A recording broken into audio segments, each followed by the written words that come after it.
Hey guys, tonight we're cracking open a time capsule filled with questionable decisions, vibrating euphoria, and the kind of chaos that makes TikTok trends look tame.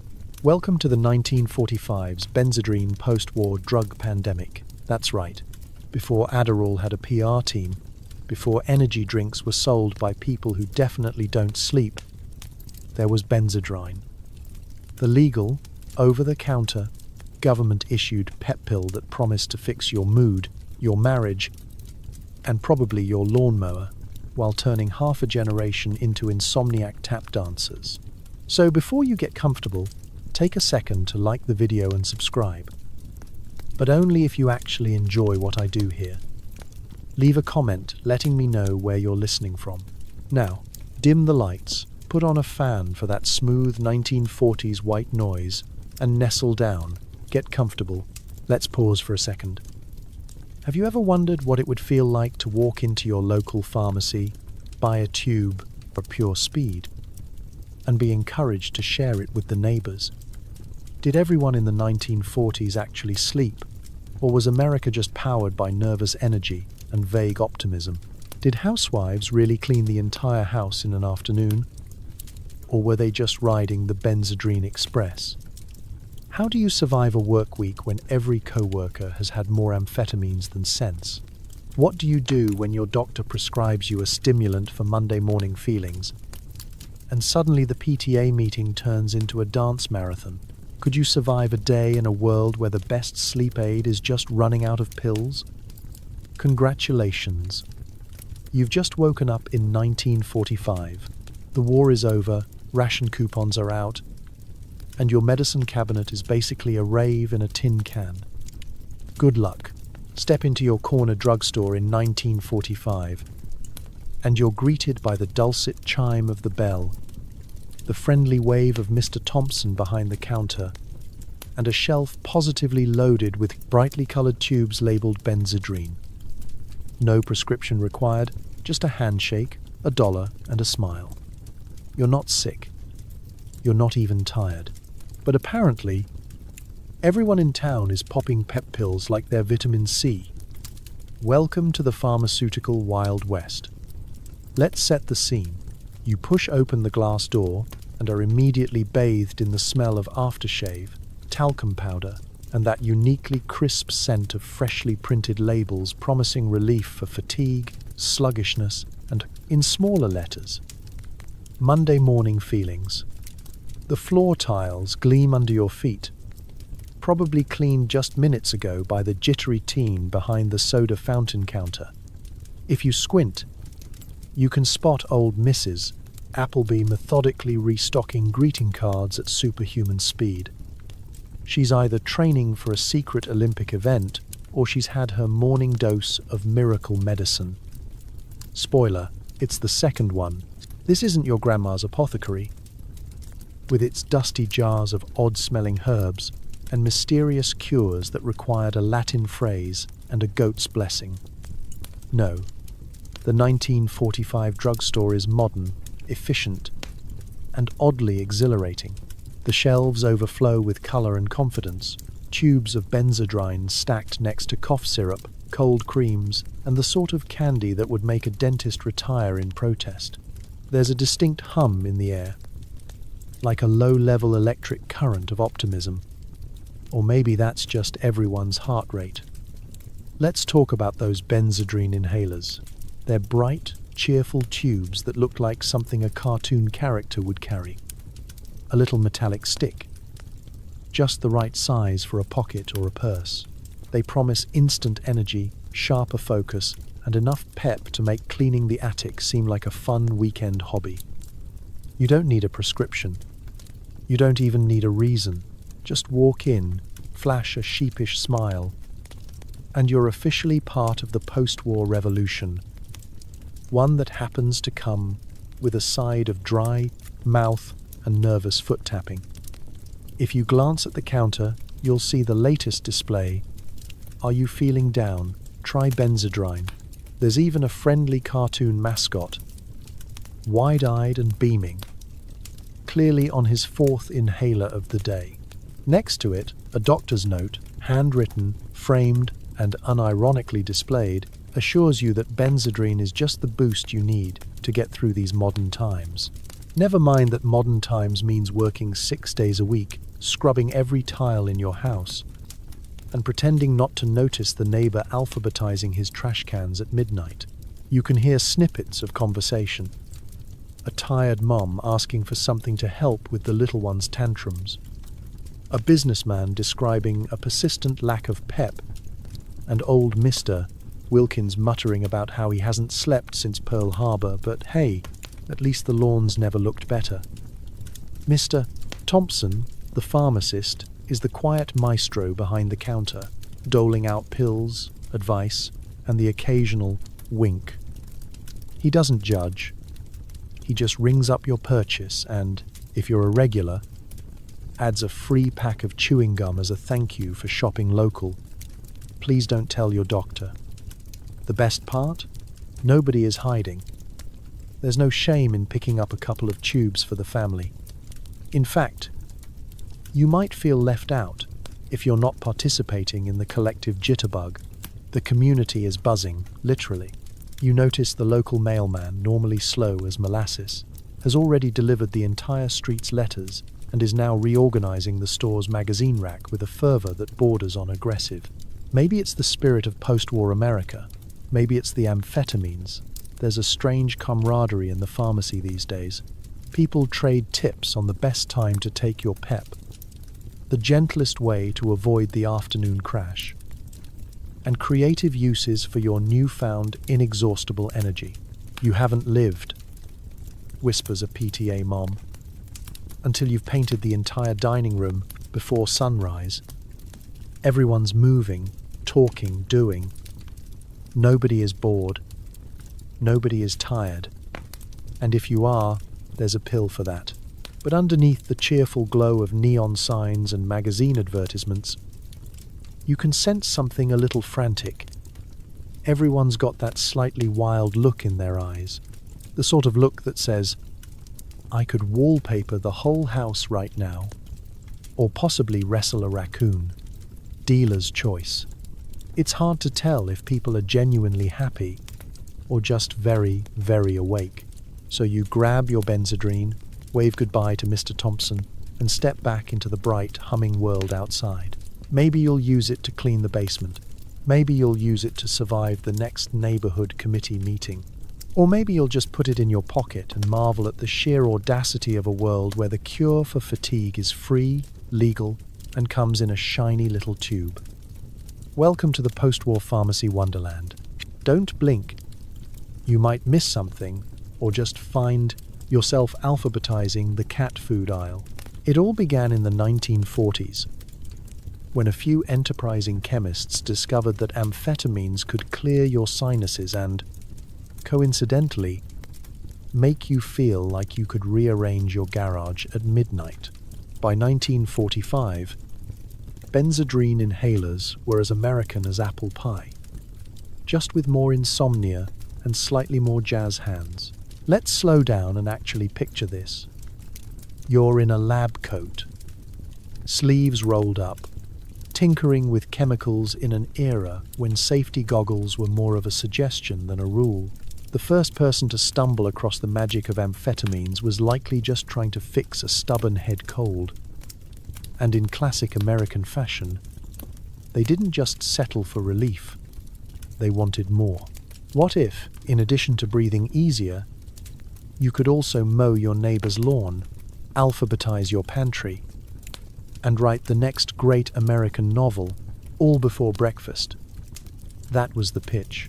The original Benzedrine inhaler was basically a metal tube filled with cotton soaked in racemic amphetamine oil. The idea was to sniff it for sinus congestion, but Americans quickly realized it had the delightful side effect of making you feel invincible, motivated, and only mildly unhinged. Doctors marveled at the stuff. Headlines gushed. In no time, it was being prescribed for everything from asthma to narcolepsy to, my personal favorite, general malaise. Because who among us hasn't suffered a touch of the malaise? It wasn't long before the magic of Benzedrine leapt the pharmacy counter and landed right in the middle of popular culture. Suddenly, everyone wanted a tube. Jazz musicians raved about it. Hollywood starlets discreetly sniffed it before long nights at the studio.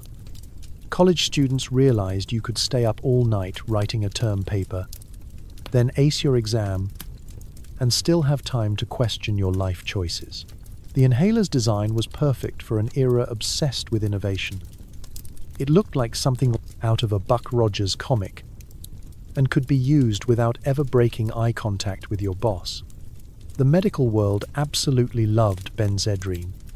In the early days, it was a panacea. Not sleeping? Take Benzedrine. Too sleepy at work? Take Benzedrine. Mild existential dread? Have you considered Benzedrine? By the late 1930s, some doctors were even giving it to children who weren't lively enough. A phrase which, looking back, should probably come with its own warning label. One doctor's journal called it a delightful tonic for the fatigued, as if exhaustion were an aesthetic choice you could simply refuse with a sniff. Of course, the US military saw the potential immediately. If Benzedrine could keep a jazz band on its feet until sunrise, surely it could keep a pilot awake during long bombing runs. World War II became the first truly caffeinated conflict, and Benzedrine was issued in cheerful little kits, one for you, one for your co-pilot, and maybe one for the tank if it started to look sleepy. This was, after all, the age when the government thought amphetamines were simply another resource, like steel or optimism. Sleep? Highly overrated. Back on the home front, the Benzedrine inhaler made its way into every purse, pocket, and nightstand. Housewives sniffed before tackling the laundry mountain. Salesmen took a whiff before hitting the road. Even your grandma's bridge club was suddenly 3 hours longer and 10 decibels louder than last year. You know the scene in old movies where someone faints and another character waves smelling salts under their nose? In 1945, it was likely Benzedrine, and the person would come to leap up and suggest painting the ceiling while we're at it. But, as with all things too good to be true, there was a catch. The effects were amazing until they weren't. If you used Benzedrine long enough, you discovered the fine print. Racing heart, nervous twitches, a profound relationship with anxiety, and the deep philosophical question, have I always been this sweaty? Some users found themselves unable to sleep, unable to sit still, and, after a week, unable to remember why they started using it in the first place. The good news? You could get another tube anytime you wanted. Yet, for all its foibles, Benzedrine's arrival was a very American moment. A combination of science, salesmanship, and the relentless pursuit of self-improvement, no matter how much it might terrify your cat. The country didn't just embrace Benzedrine, it built it into the foundation of post-war optimism. Because if life was moving faster, shouldn't you keep up, even if it meant running in circles? So here's to the invention of Benzedrine, the little inhaler that could. It started with clearing sinuses and ended up launching 1,000 home improvement projects, all at 2 a.m. Welcome to the golden age of the American pick-me-up, where insomnia was patriotic and a good night's sleep was just a rumor, passed around at PTA meetings. Before Benzedrine found its way into every sock drawer, it was the military's secret weapon. Soldiers were handed little tubes of chemical courage, ideal for staying awake during long marches, boring guard duty, or existential dread in a foxhole. Sleep was optional. War was mandatory. Side effects? Please see the attached 900-page manual. Imagine it. You're shivering in a muddy trench, rainwater seeping into your boots, and you haven't slept in 20 hours. The sergeant lumbers by, tosses you a shiny little inhaler, and mutters, "Take a sniff, kid, you'll feel better." Suddenly, you do. Not only are your sinuses clear, but your hands have stopped shaking, and you're pretty sure you could jog to Berlin and back before breakfast. Welcome to World War II, powered by pure pharmaceutical pluck. Benzedrine was the miracle nobody asked too many questions about. If the battle plan called for a forced march through the night, the solution was simple: distribute the pep pills. Official military memos called it an aid to alertness. Unofficially, it was the only thing keeping half the army from curling up for a nap in the nearest haystack. Marching through France? Sniff. Digging foxholes in Belgium? Sniff. Listening to the lieutenant's lecture on proper sock folding? Take 2 sniffs and try not to twitch. You start to notice everyone around you is just a little too enthusiastic about breakfast.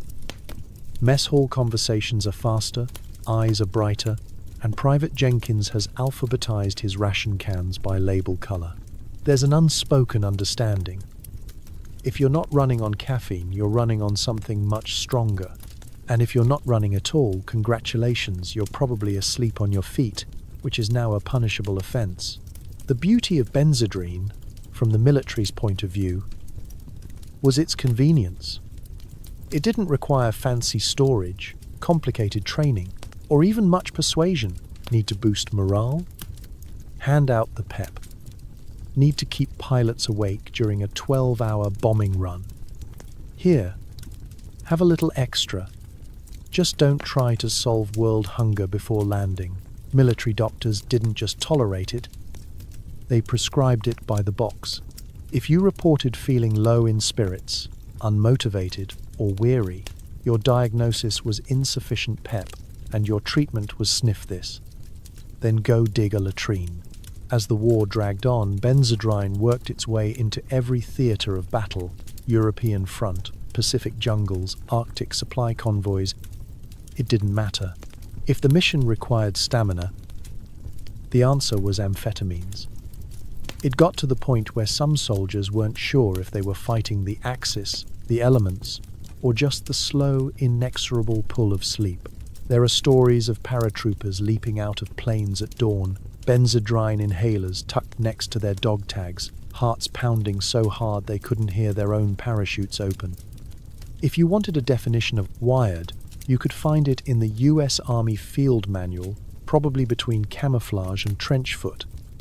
The higher-ups quickly realized that an alert, slightly manic army was a more effective army, but nobody talked much about the aftermath.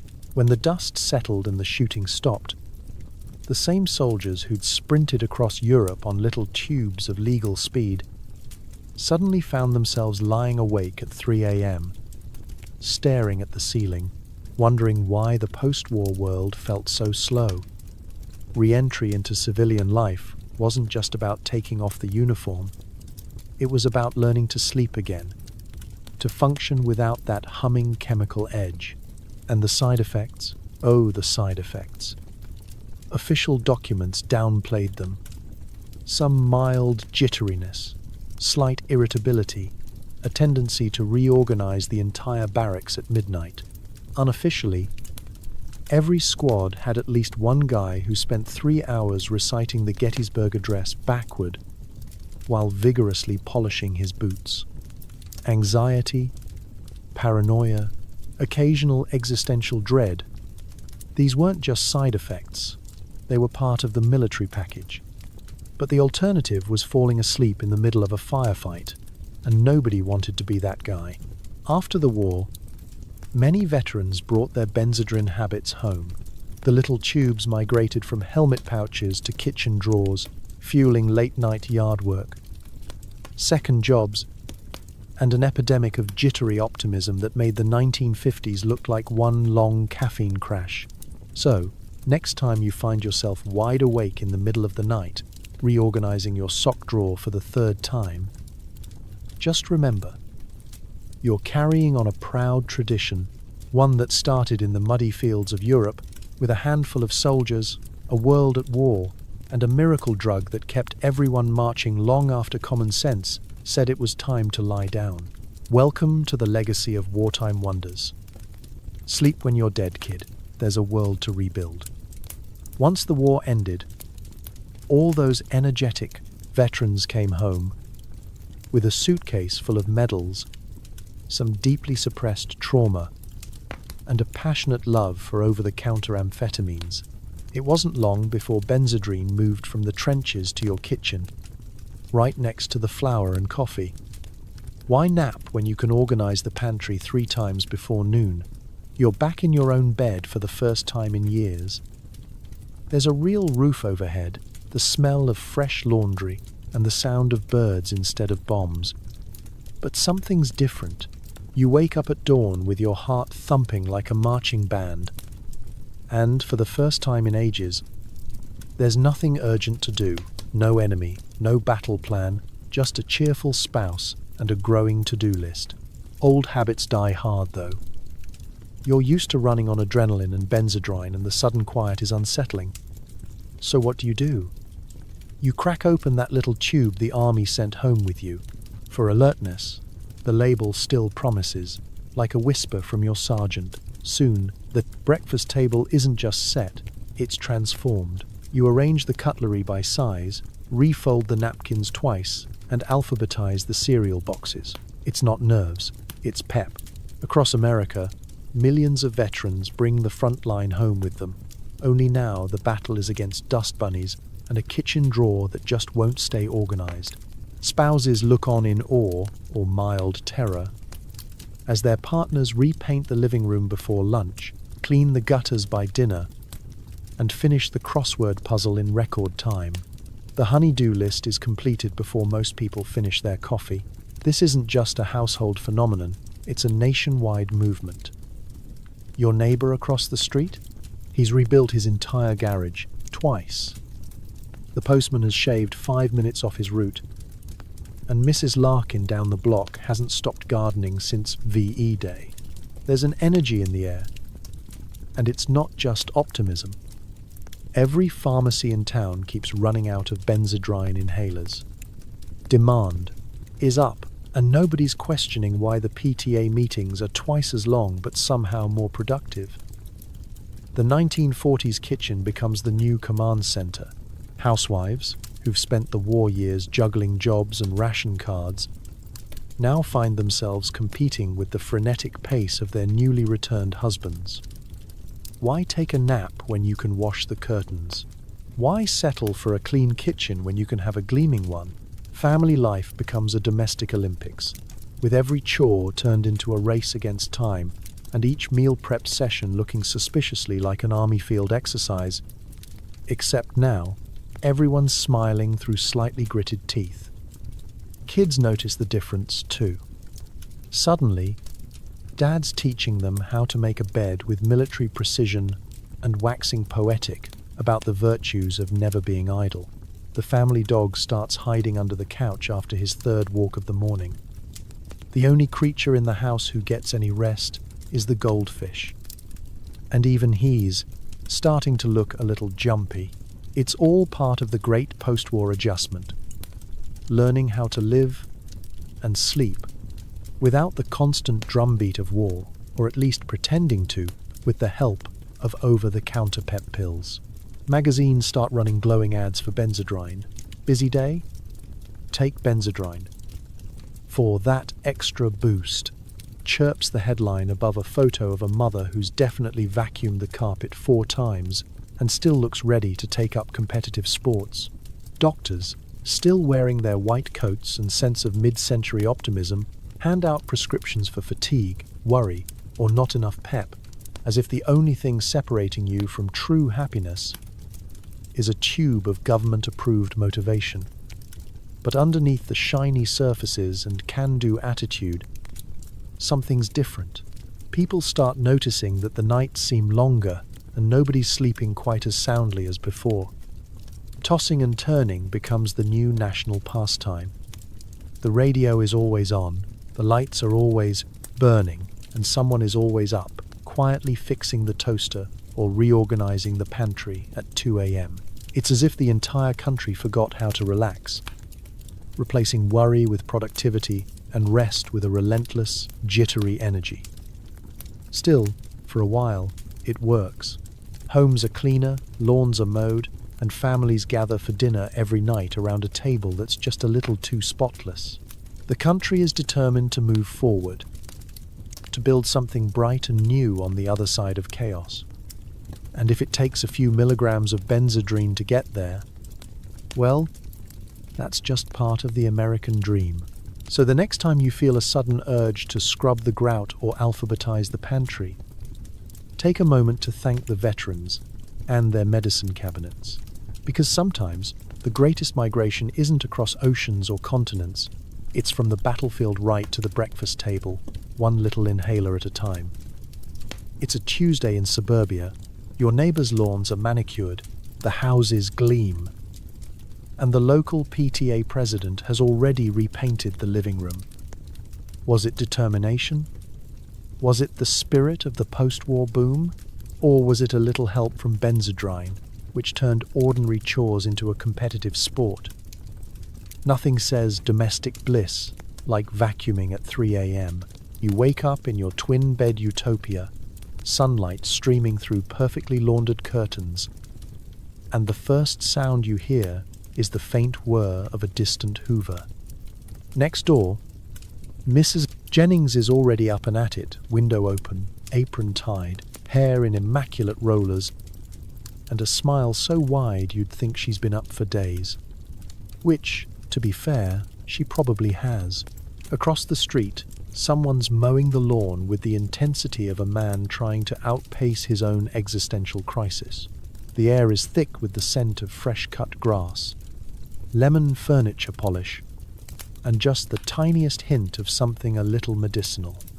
Welcome to suburbia's golden age of domestic energy, where housework isn't just an expectation, it's a performance. With Benzedrine tucked discreetly in the medicine cabinet next to the cough drops and Vicks Vapo Rub, housewives everywhere discovered they could clean, cook, garden, and still have enough pep left over to hand-sew matching curtains for the dog. Chores that once took all day now zipped by in a caffeinated blur. You find yourself not just sweeping, but actually dusting the baseboards with a toothbrush and reorganizing the canned goods alphabetically, just because you can. Suddenly, neighborhood gossip takes on a whole new flavor. The phrase "keeping up with the Joneses" turns into a suburban arms race. If Mrs. Taylor can have gleaming linoleum floors, Mrs. Wilson must one-up her with waxed hardwood and freshly starched doilies on every surface. PTA meetings run longer and louder, fueled by jittery enthusiasm and an endless supply of homemade brownies. If someone brings store-bought cookies, you eye them suspiciously. Clearly, they haven't found the right pep yet. The post-war kitchen becomes a testing ground for the latest appliances. And for the housewife herself. Can she use the new Mixmaster to whip up a cake, wash 3 loads of laundry, iron shirts, and call her mother-in-law all before noon?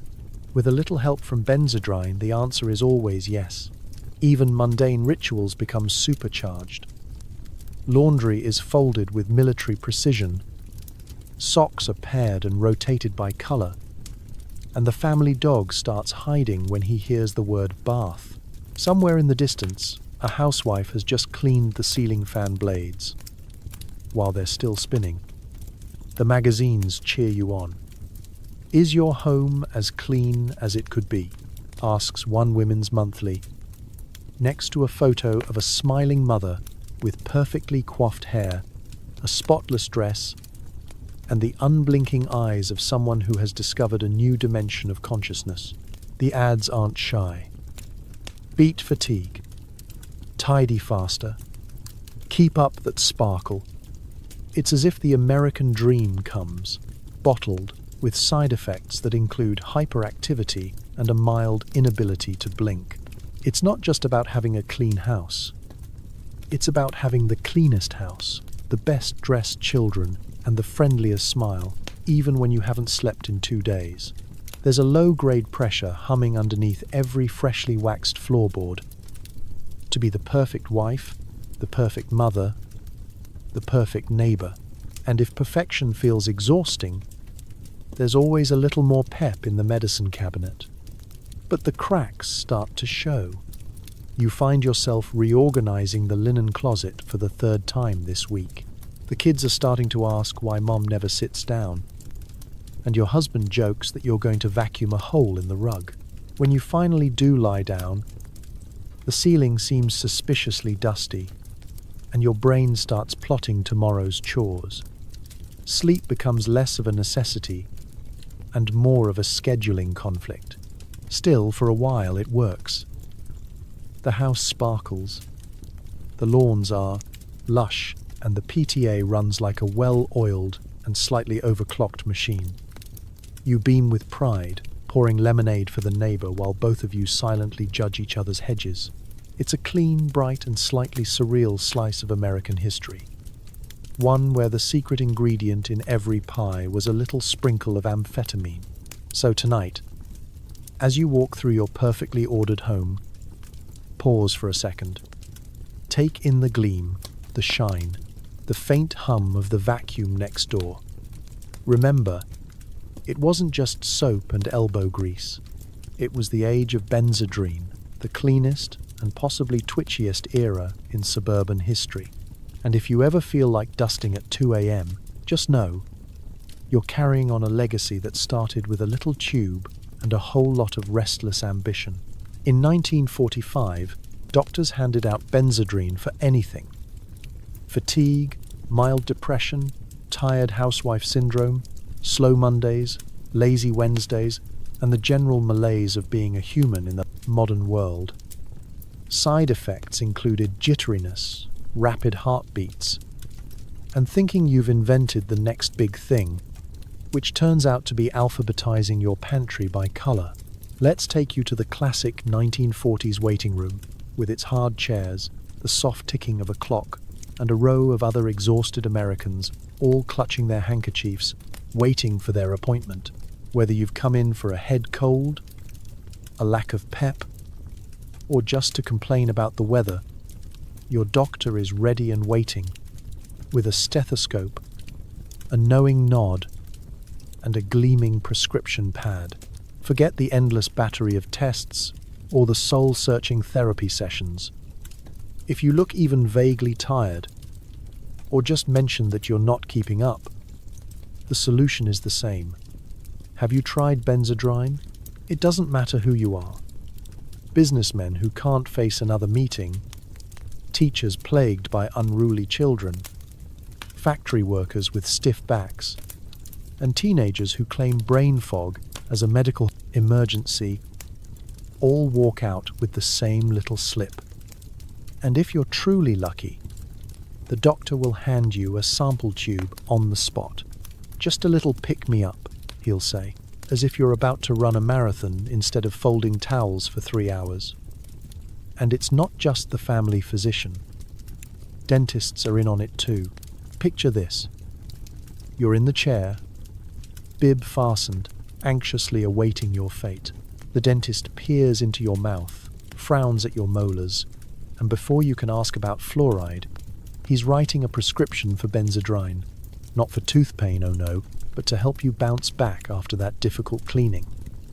Because why recover at a normal pace when you can deep clean your whole house before the Novocaine wears off? Pharmacists are the silent heroes here, doling out little white tablets and tubes with the sort of cheer usually reserved for birthday parties. No one blinks an eye. You'll feel brand new. The pharmacist assures you, just take it when you need a boost. The same advice applies whether you're a stressed-out accountant or an exhausted grandmother of 7. Even pediatricians join the parade. Got a listless child? A teenager who refuses to get out of bed? He needs more pep. Suddenly, your high schooler is running track, joining the debate team, and organizing the garage, all at the same time. You start to wonder if you'll ever have a quiet house again. There's something deeply charming, and more than a little alarming, about the era's medical confidence. Doctors in starched white coats and horn-rimmed glasses truly believe that modern chemistry has unlocked the secret to happiness. Energy, enthusiasm, and a can-do attitude at any cost. Need to sleep less? Need to work more? There's a pill for that. Your only problem is remembering not to take it after 5 p.m. Unless you want to spend the night rearranging your bookshelves by genre and emotional impact. And if you ever doubted the power of a prescription pad, look no further than the local advertisements. Magazines and radio jingles are full of testimonials. Dr. Mitchell says Benzedrine put the spring back in my step. Mrs. Carter claims it turned her Mondays into fun days. One particularly energetic campaign even promises more smiles per mile, which, if you're doing the math, is probably too many smiles. Of course, not every prescription is a winner. Some patients discover that Benzedrine's definition of cure is a moving target. Instead of conquering fatigue, they end up conquering every dust bunny in a 5-mile radius. Instead of beating the blues, they develop a deep, unshakable friendship with their vacuum cleaner. Anxiety? No problem. You're too busy planning a new storage solution for your spice rack. By the time the sun goes down, your pulse is still racing, and you're not sure whether you're truly happy or just too caffeinated to notice the difference. But your doctor assures you it's perfectly normal. Just let me know if you start alphabetizing your neighbors. The only real complaint? The inevitable crash that follows, a tidal wave of exhaustion, the faint sound of a vacuum cleaner somewhere in the distance, and the sneaking suspicion that you might have overdone it on the pep. Still, for a brief, shining moment, you were the most productive person on your block, thanks to the pill that promised to cure everything and, in the end, just made everything move a little bit faster. In the golden age of medicine, Benzedrine wasn't just a prescription. It was a lifestyle, one jittery heartbeat at a time. You're back at your desk, pencil in hand, tie slightly crooked. It's 10 a.m. and your co-workers are either typing like mad or staring into space with pupils the size of dinner plates. Productivity is through the roof, and so is your anxiety. There's a strange new energy in the workplace. And it isn't just the coffee. The phones ring with a little more urgency than usual. The typewriters clatter like machine guns in the hands of an army of jittery clerks. Everywhere you look, someone is fidgeting, foot tapping, knuckle cracking, or absent-mindedly alphabetizing the contents of their desk drawers for the 3rd time this week. Welcome to post-war office life, where the secret sauce isn't motivation or team spirit. It's a tube of Benzedrine inhalers stashed in the bottom drawer. Meetings start sharp at 8 a.m., but you've been here since 6, wide awake and halfway through color-coding last month's expense reports. Your boss, usually a champion of slow and steady, is now barking out ideas at 90 miles an hour, half of which contradict the ones from 15 minutes ago. The break room, once the refuge of the tired and the bored, has transformed into a pep rally. Forget the gentle hiss of the percolator. It's been replaced by a chorus of office gossip and nervous giggling. There's always someone reloading the stapler. Someone else is probably inventing a new filing system, maybe 3. Productivity has never been higher. Memos get written, rewritten, and written again just in case the previous 2 weren't peppy enough. Reports are flying off the typewriter. Some of them even make sense. You look over at Helen from accounting, who is both balancing the books and repainting her nails at the same time. Stan in sales is pacing like a caged cheetah, dictating 3 letters and a new sales jingle while humming Boogie Woogie Bugle Boy. The boss walks by, hands everyone another round of cheer pills, and quietly suggests a Saturday workday just to stay ahead of the competition. Lunch is different now, too. Nobody's taking an hour to decompress or gossip. Everyone's wolfing down a ham sandwich with one hand and updating inventory spreadsheets with the other. There's a frantic energy in the air, the kind that makes you wonder if you're in an office or a very polite panic room. Water cooler conversation is less. How was your weekend? And more. Have you seen my pulse lately? Of course, not everything is smooth sailing. With great energy comes great chaos. Someone always manages to spill coffee, trip over an extension cord, or launch into an impromptu monologue about the importance of punctuality. You're starting to notice the side effects: jittery hands, rapid-fire speech, and a level of eye contact usually reserved for staring contests and hostage negotiations. Even the janitor is moving faster than you've ever seen, and you're pretty sure he just buffed the floor twice in the same afternoon. Deadlines are no longer suggestions, they're a personal challenge. The question isn't, can we finish by Friday? It's, can we finish by lunch? And can we also add 3 new features and maybe redesign the office logo while we're at it? By 3 p.m., half the office is running on pure amphetamine-fueled optimism, and the other half is quietly coming down, gazing into space and reconsidering their career choices. When 5 o'clock finally rolls around, nobody leaves. Instead, you see people reorganizing file cabinets, tweaking presentation slides, and inventing reasons to stay another hour. Who needs sleep when you've got endless pep? By now, you're starting to question reality. Did you really need to rewrite that report 4 times? Why is the mailroom so shiny? And why does everyone keep humming Sousa marches under their breath? The only thing scarier than a caffeine-fueled Monday is a Benzedrine-powered Thursday. Still, the office keeps chugging along, high on the promise of boundless productivity. Promotions, bonuses, and the hope of a corner office all seem a little closer when you're running on less sleep and more pharmaceutical cheer than ever before. You catch yourself dreaming up new filing systems in your sleep and start to worry you'll wake up alphabetized. So next time you're working late, eyes wide, heart pounding, and productivity at an all-time high, just remember, in the Benzedrine nation, even office life feels like a race you can never quite win. Productivity may be through the roof, but so is your pulse. And the only thing more organized than your inbox is your growing sense of existential dread. Welcome to the future of work, 1945 style.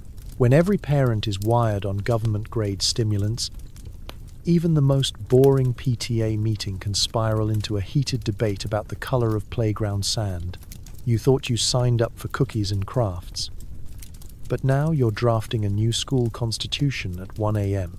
You slip into the elementary school gymnasium, clutching your notepad and the faint hope that this meeting will be quick. Just a couple of agenda items, a few polite nods, maybe a discussion about who's bringing juice boxes to field day. Instead, you're met with a room full of parents who have clearly discovered the secret to infinite energy. Benzedrine. You can see it in the wide eyes, the rapid pen tapping, and the way the treasurer is already reorganizing the folding chairs for maximum efficiency. The PTA president, Mrs. Franklin, strides to the podium with the confidence of a general leading a campaign. Her hair is immaculate, her blouse freshly pressed, and her smile slightly too wide. She opens with a brisk review of last month's minutes, speaking faster than the average auctioneer, and immediately launches into the first order of business. Playground sand color. What should have been a 5-minute decision now becomes a spirited debate, complete with color swatches, sand samples, and a small contingent of parents lobbying for organic, ethically sourced beige. A dad in the back is passing around a detailed spreadsheet ranking sand textures from playful to potentially life-changing. You try to keep up. The secretary, powered by both civic duty and an inadvisable amount of amphetamines, is taking minutes at 150 words per minute. Someone suggests forming a subcommittee to research the psychological impact of turquoise sand. There's an impromptu vote. It fails. A motion to reconsider is immediately filed, debated, and eventually tabled, but not before the meeting has run an hour over schedule.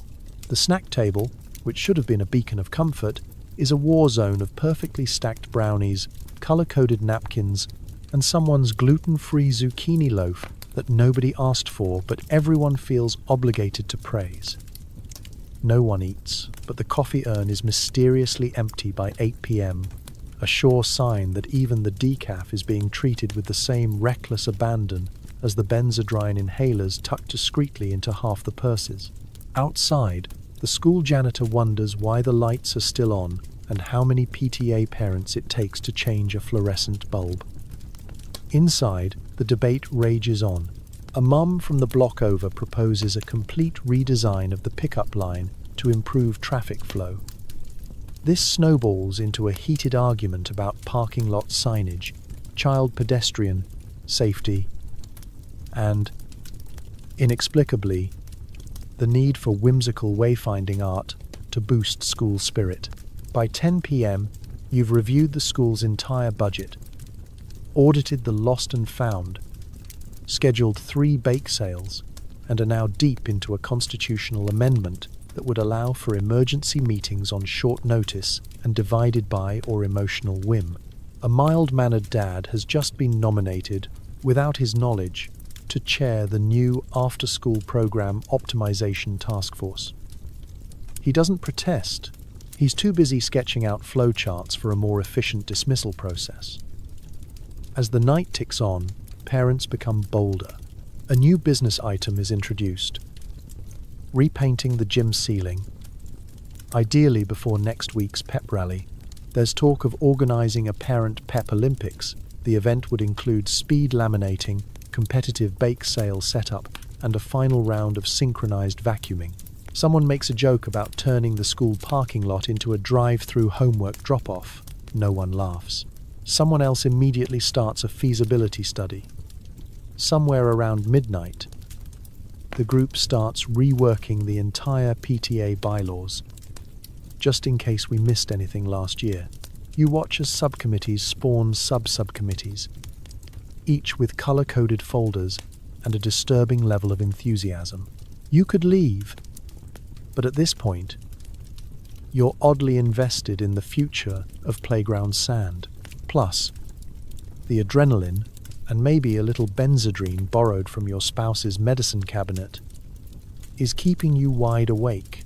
By 1 a.m, it's clear that PTA meetings in a Benzedrine nation are less about cookies and crafts and more about unbridled, unstoppable, sleep-deprived ambition. The only thing anyone agrees on is that this all could have been an email.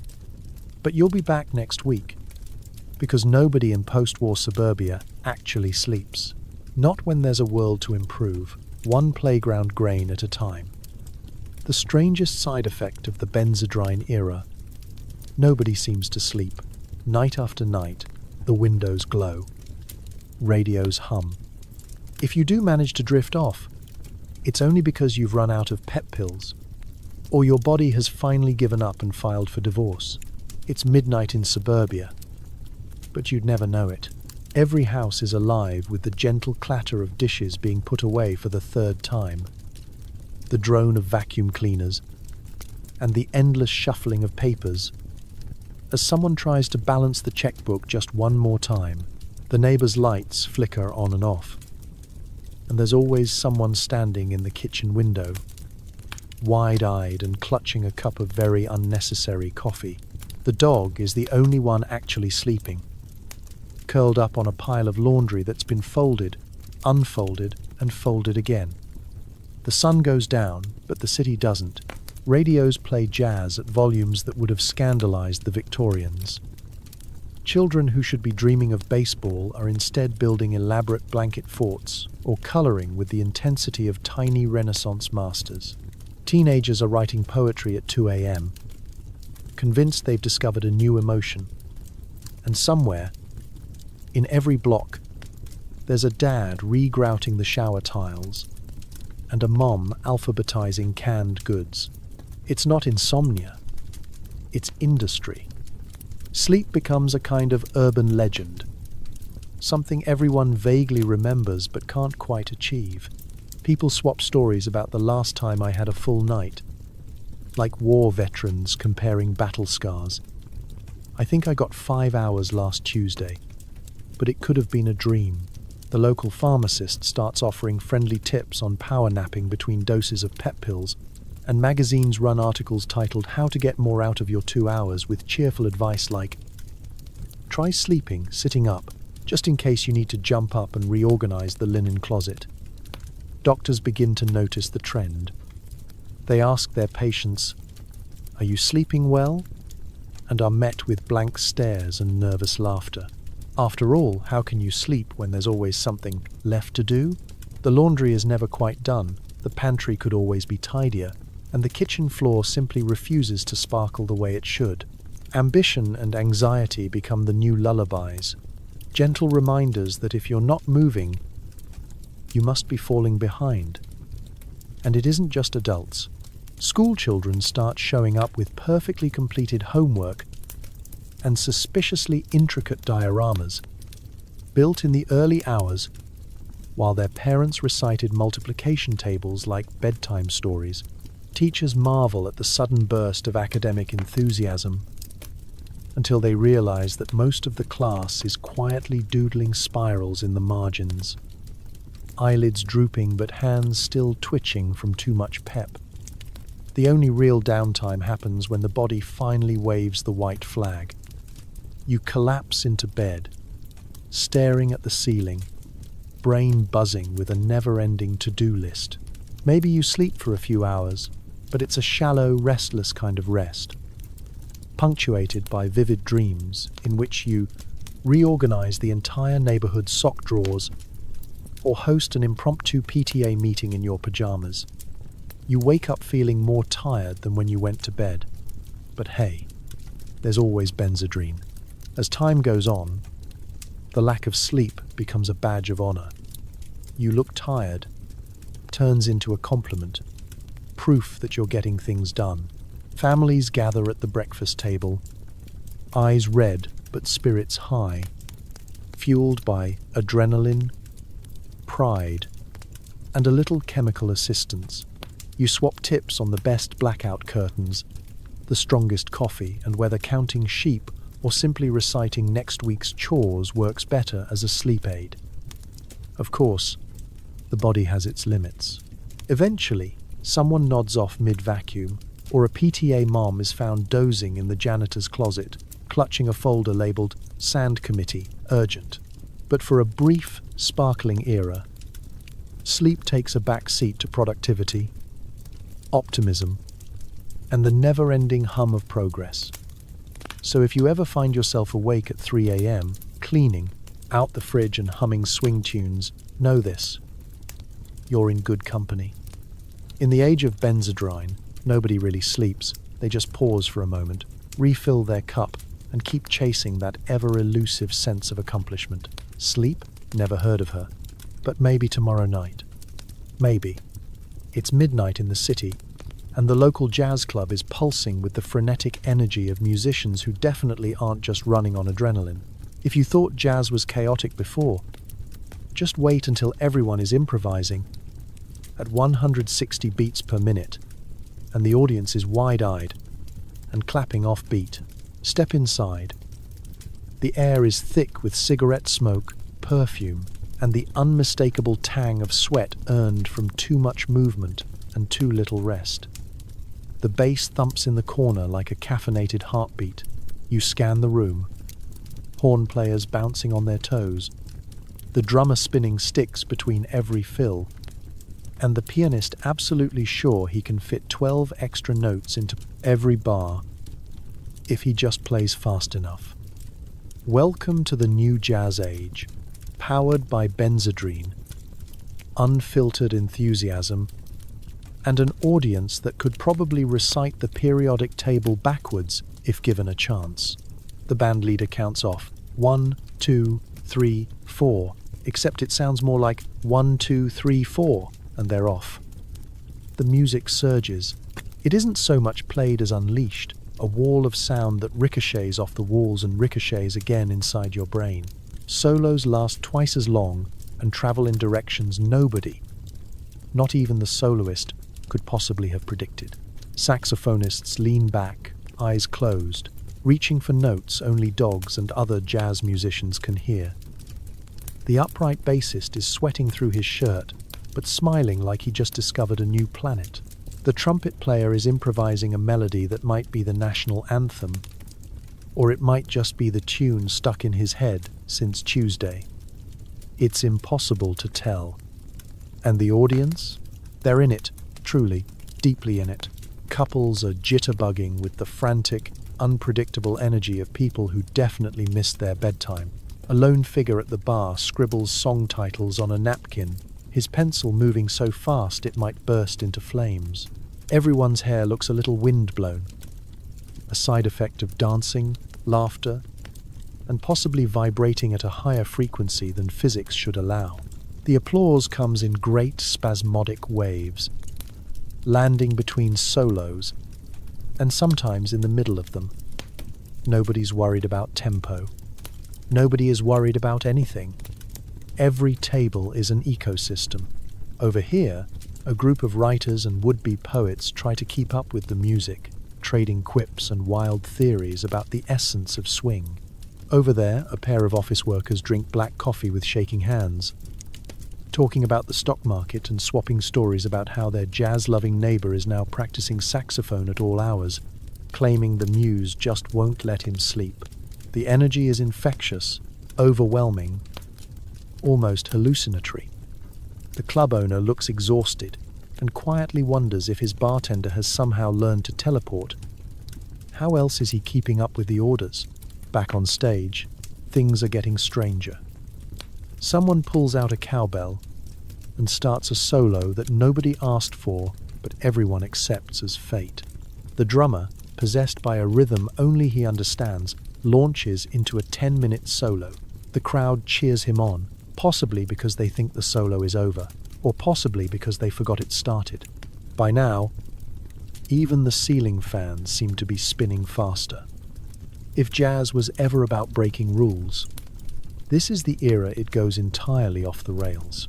The old cats from uptown shake their heads and mumble, "This wasn't how Duke Ellington did it."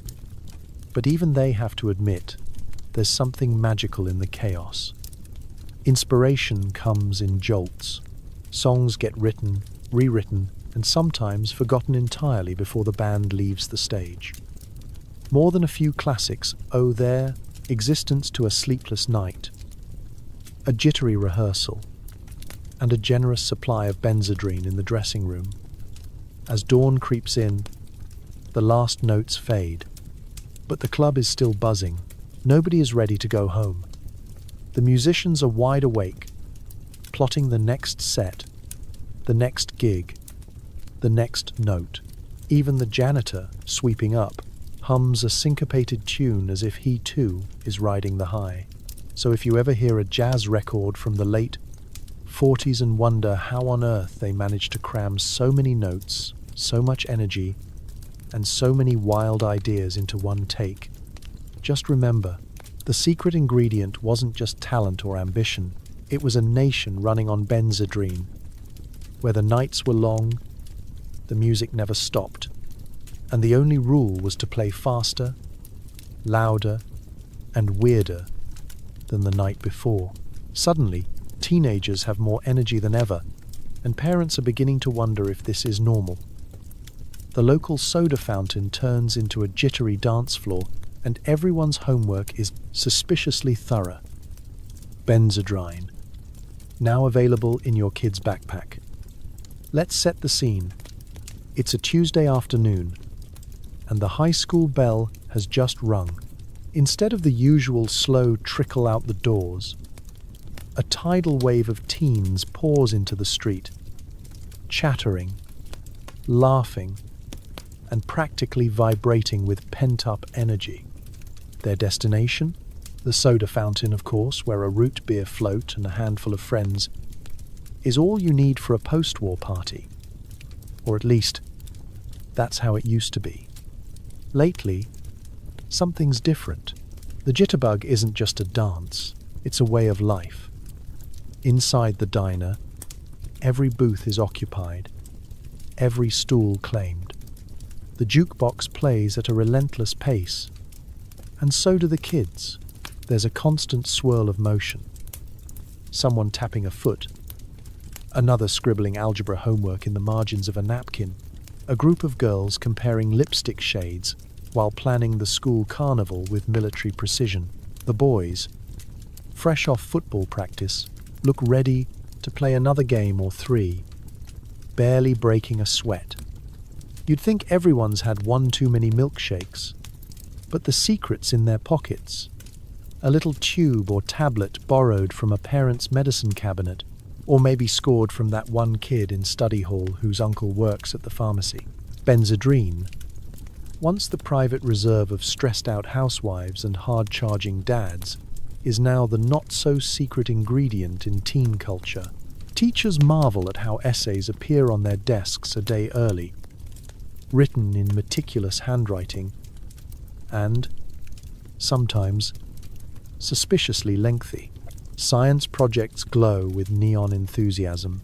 History presentations feature hand-drawn maps and dramatic reenactments.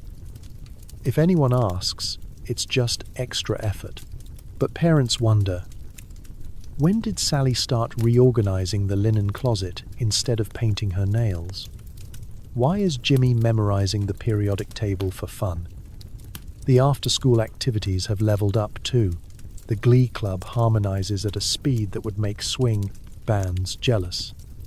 Debate Club is now a high-octane shouting match with charts, diagrams, and backup statistics on demand.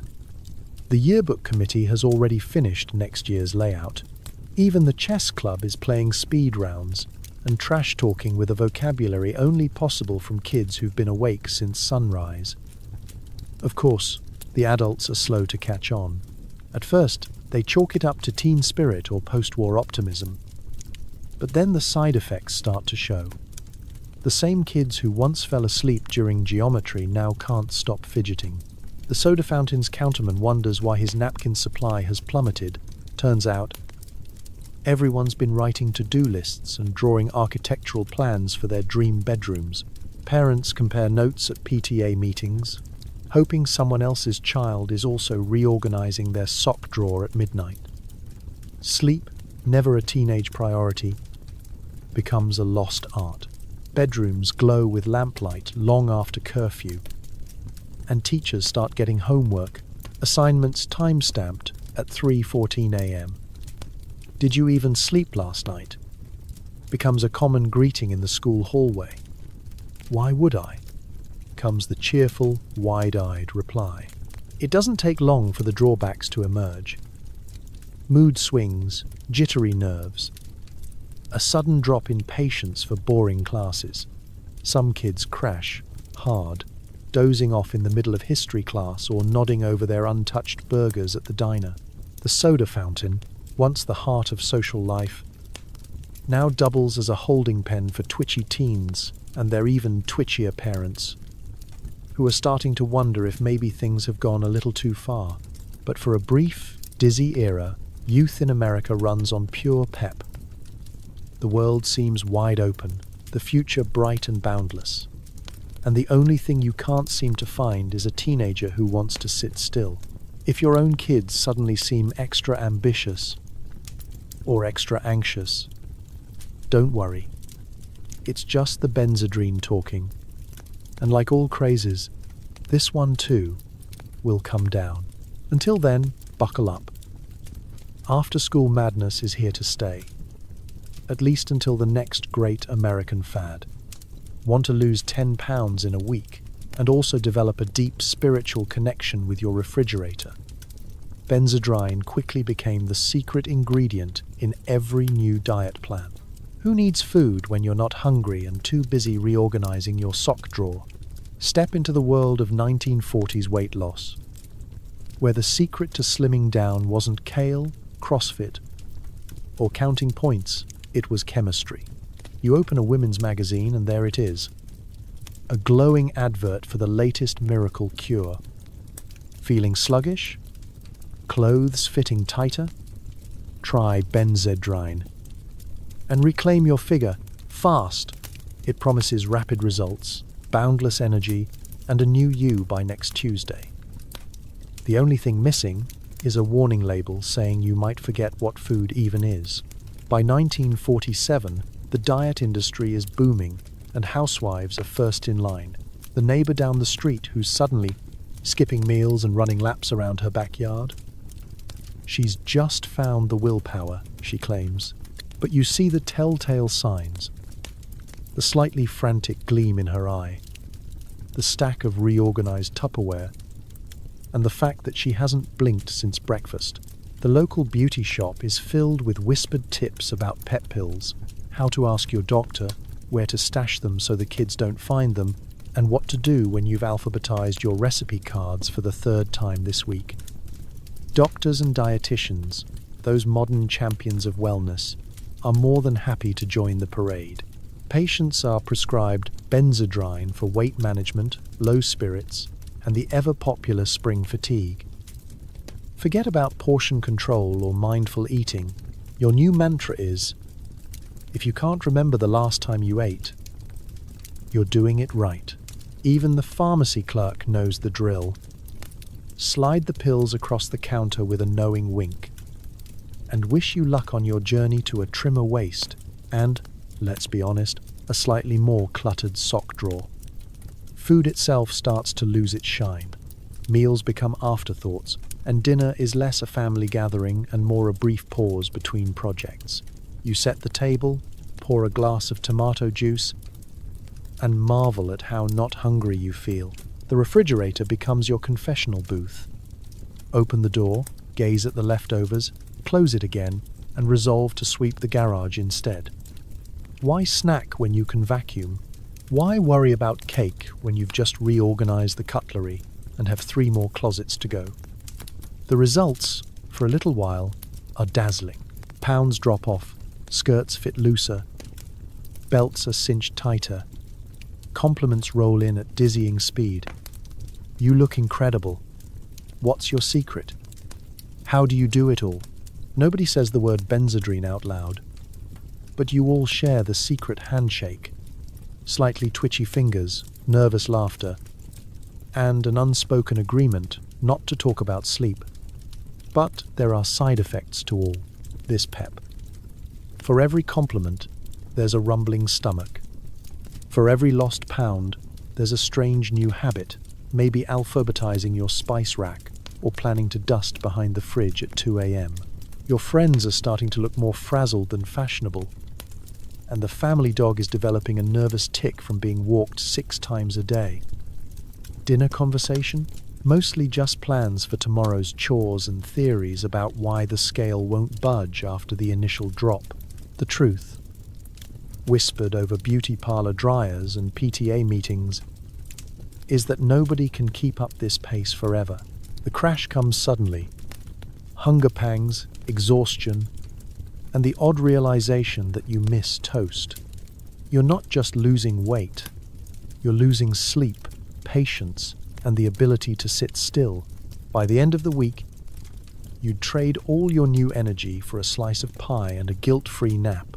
So, next time you hear about a miracle diet, remember the age of Benzedrine, when reduce, reuse, recycle, repeat was less about saving the planet and more about running laps around your kitchen table. Weight loss might be fast, but so is the sprint to burnout. And sometimes, the only thing you really lose is a perfectly good night's sleep. A night on the town was never so lively or so exhausting. Dances lasted for hours, parties never seemed to end, and the after-party often involved re-cataloguing your record collection and cleaning the bathroom grout with a toothbrush. Let's set the scene. It's Saturday night, the war is over, and for the first time in years, everyone's eager to celebrate something other than ration coupons. You put on your best dress or slickest suit, splash on enough cologne to stun a small animal, and grab a quick sniff of Benzedrine just to keep up with the Joneses. Suddenly, you're feeling unstoppable. Your feet barely touch the pavement as you float into the neon glow of Main Street, jazz streaming from open windows, and every face gleaming with restless, anticipation. The local dance hall is packed. Couples spin and jitterbug under the mirrored ball. Arms and legs, a blur of choreographed chaos. There's something different about the crowd tonight. A kind of electric stamina that just won't quit. The band can barely keep up, and the trumpeter is already on his third shirt. You find yourself on the dance floor for hours, unable to sit down, your cheeks sore from laughing, and your legs still pumping like it's the first song. Nobody wants to leave. The punch bowl is drained by midnight, but the punchlines are only getting wilder. Even the chaperones look suspiciously energetic, running the coat check with the efficiency of a military drill. Meanwhile, over at the soda fountain, teenagers bounce between bar stools, giddy and caffeinated, swapping dance partners as if it's a competition for who can jitter the most bugs. At the back of the diner, someone is making plans for an after-hours bowling session, while another group debates the merits of swing versus big band, each point argued at twice the normal speed. It's not just a night out. It's a marathon of social ambition, lubricated by sugar, music, and a generous helping of legal speed. You notice the small things too. Conversation is faster, louder, occasionally wandering off into wild new territories. At one table, a would-be novelist is outlining a new book, or maybe 5, on a napkin. At another, a nervous accountant is explaining the tax benefits of learning to tap dance. Someone keeps suggesting a group outing to clean the city park for fun, and nobody even blinks. There's a sense that anything is possible, as long as nobody stops moving. Midnight rolls around, but there's no talk of heading home. Instead, the party simply migrates. From dance hall to house party, from house party to impromptu jazz session in someone's living room. Someone brings out a deck of cards. Someone else starts alphabetizing the record collection just to make it easier next time. And naturally, someone volunteers to scrub the grout in the bathroom. Because what else would you do with all that leftover energy? It's not all pure joy, of course. There are moments when the energy tips into something a little frantic. Someone accidentally vacuums a rug that doesn't belong to them. 2 people argue about whether the furniture would look better on the ceiling. The family cat disappears under the couch, unwilling to risk a midnight bath. Still, nobody's bored. Nobody's tired. At least, not until the Benzedrine wears off, and reality sinks in like a slow sunrise. By 3 a.m., the party is still rolling. Neighbors peek out through their blinds, wondering if the world has gone a little mad. Maybe it has. But for one long, sparkling night, you are young, wild, and more alive than you ever thought possible. Dancing until your shoes wear thin, laughing until your sides ache, and scrubbing every last inch of tile you can find. As dawn creeps in, the last stragglers stagger home, already planning the next get-together.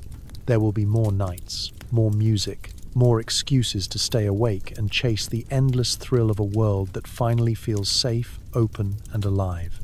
And if tomorrow morning comes too soon, well, there's always another pep pill waiting on the nightstand. The Benzedrine boom was a golden age for advertising. Every magazine, radio spot, and billboard promised that one pill would turn you into a better worker, parent, spouse, and friend. Side effects not included in the fine print. Imagine opening a glossy 1946 magazine.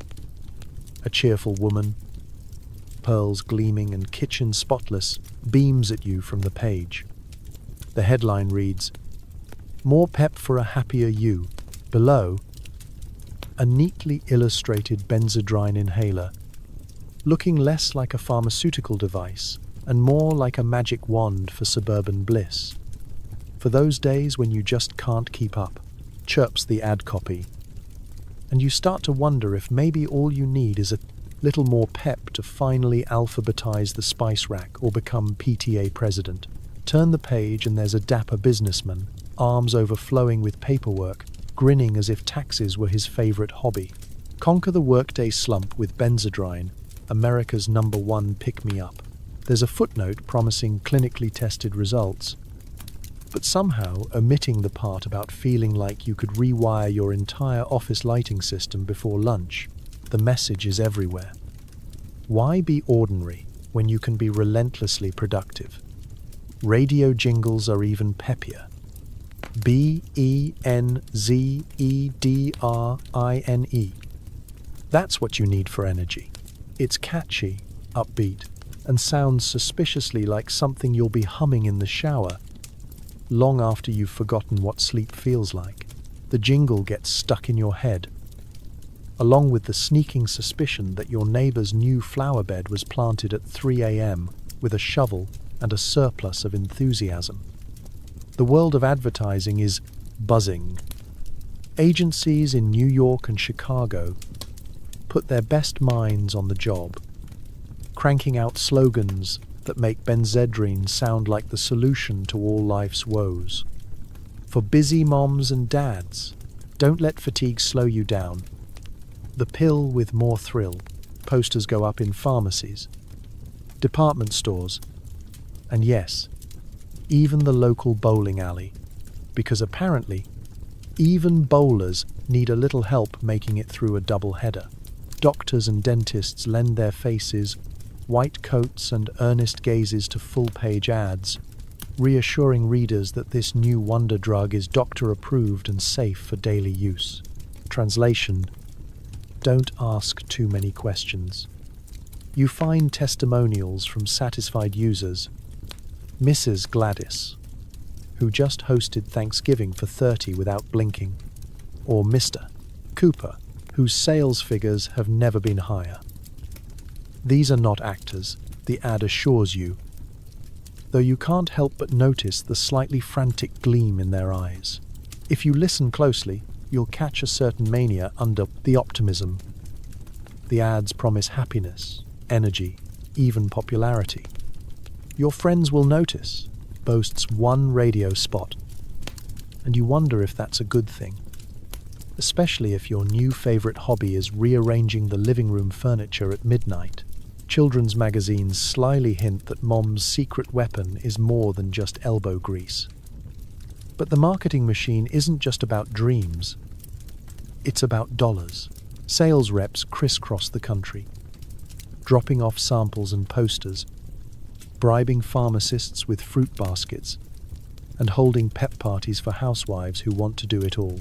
At a department store demonstration, a perky woman in a crisp uniform tells a crowd, "It's just the boost every modern woman needs," while handing out coupons like candy. Of course, there are skeptics. Somewhere between the all-night house cleaning and the jittery optimism, people start to wonder, is this too good to be true? But the radio drowns them out. Why question progress when the world is brighter, cleaner, and moving faster than ever? As the decade speeds by, Benzedrine is everywhere, and so are the marketers, always ready with a new jingle, a new promise, and a new way to convince you that happiness is just a pill away. There's only one thing they won't advertise: the crash that follows when the magic wears off. But that's a problem for tomorrow. For now, America's got pep, and the ad men are laughing all the way to the bank. When everyone in the neighborhood is operating on 3 hours of sleep and a head full of amphetamines, community boundaries get a little blurry. Borrowed lawnmowers, spontaneous block parties, and the mailman helping repaint the porch. Just another day in the Benzedrine neighborhood. It's a Saturday morning in suburbia, and you wake up to the sound of a lawnmower. Not unusual, except it's not your dad, it's the mailman. He's whistling a suspiciously energetic tune and waving to Mrs. Campbell, who is out power washing her driveway for the second time this week. Across the street, the Anderson kids are organizing a relay race that somehow involves delivering everyone's newspaper to the correct doorstep 3 times. The sun isn't even all the way up. But the block is already buzzing like a beehive. If the bees all had type A personalities and a prescription for Benzedrine, you step outside, coffee in hand, and the neighbour's teenager is already up on a ladder, offering to trim your hedges just for fun. The Smiths are hosting an impromptu pancake breakfast. Everyone's invited. Just bring your own spatula. You're not sure who brought the folding tables, but they multiply like rabbits, lining the sidewalk in a way that would make the fire marshal break into a cold sweat. It's community spirit at its most caffeinated. Nobody minds sharing, or borrowing, or joining in. Mr. Harris down the block, who used to keep to himself, is now making rounds with a toolbox and a stack of motivational pamphlets. He's already fixed 3 mailboxes and repainted a park bench, all before 9 a.m. There's a new sense of togetherness, a slightly manic, deeply cooperative project that never ends. Someone's always starting a game, grilling burgers, or suggesting a new mural for the alleyway. Wouldn't it be great if we all painted our fences blue this year? Sure, why not? What could possibly go wrong? Even the community newsletter has changed. Instead of the usual 3 items, lost cat, upcoming bake sale, reminder to mow your lawn, it's now a 12-page manifesto with color-coded charts, volunteer schedules, and a section dedicated to energy-saving tips, most of which seem to involve moving constantly. There's a new club for everything. Gardeners Guild, Early Risers Brigade, Midnight Joggers Anonymous. It's exhausting just reading about it. But heaven help you if you don't participate. After all, someone might knock on your door at 6 a.m. and ask why you haven't signed up for Tuesday's spontaneous cul-de-sac sweep. Block parties become legendary. No invitation required. Just show up and bring something, even if it's just a strong opinion about hedge height or your favorite lemonade recipe. There's always music, laughter, and a little too much enthusiasm for group charades. At the height of the Benzedrine era, you're never alone for long. There's always someone ready to start a conversation, organize a game, or help alphabetize your vinyl collection. Of course, all this togetherness comes with a few quirks. Personal boundaries are, let's say, flexible. Mrs. Dorsey pops over to borrow an egg and stays for 3 hours, helping you dust the baseboards and repaint the pantry. The Joneses wake up to find their backyard mysteriously landscaped overnight. It's hard to complain when your garage is suddenly reorganized or your gutters are spotless, but you start to suspect that maybe, just maybe, this is a few steps past neighborly. But for all the chaos, there's a warmth here, a sense that everyone is pulling in the same direction, even if nobody can quite remember where they were headed. Benzedrine might have blurred the line between helpful and overbearing, but it also made for the kind of neighborhood stories you'd remember once you finally get some sleep. So, if you find your mail sorted, your hedges trimmed, and your porch repainted by people you barely know, relax. It's just another Benzedrine morning, where the mailman is part handyman, the neighbors are always around, and nobody remembers who actually owns the lawnmower. In this new era, community is less about privacy and more about participation. A perpetual, peppy block party where everyone pitches in and nobody really rests. Welcome to suburbia's friendliest and definitely busiest chapter. Courtship in the Benzedrine era was fast, energetic, and slightly confusing. Was it true love, or just the effect of 2 people who haven't slept in 48 hours nervously, reciting poetry at each other? Let's paint the picture. It's a Friday night, and you've just met someone at the local dance hall. Their smile is wide, their handshake just a bit too firm, and you're pretty sure you saw them alphabetizing the jukebox selections earlier. The lights are bright, the music is frantic, and before you know it, you're both jitterbugging across the floor, laughing too loudly and forgetting half the steps. There's no time for slow dances. Everyone's moving at double speed. and the band is keeping up with a level of stamina that can only be described as suspiciously pharmaceutical. Gone are the drawn-out, candlelit dinners and lazy strolls under the stars. In 1945, dating is a sprint, not a marathon. You meet, you click, and suddenly you're both talking a mile a minute about life, dreams, and the best way to organize the pantry.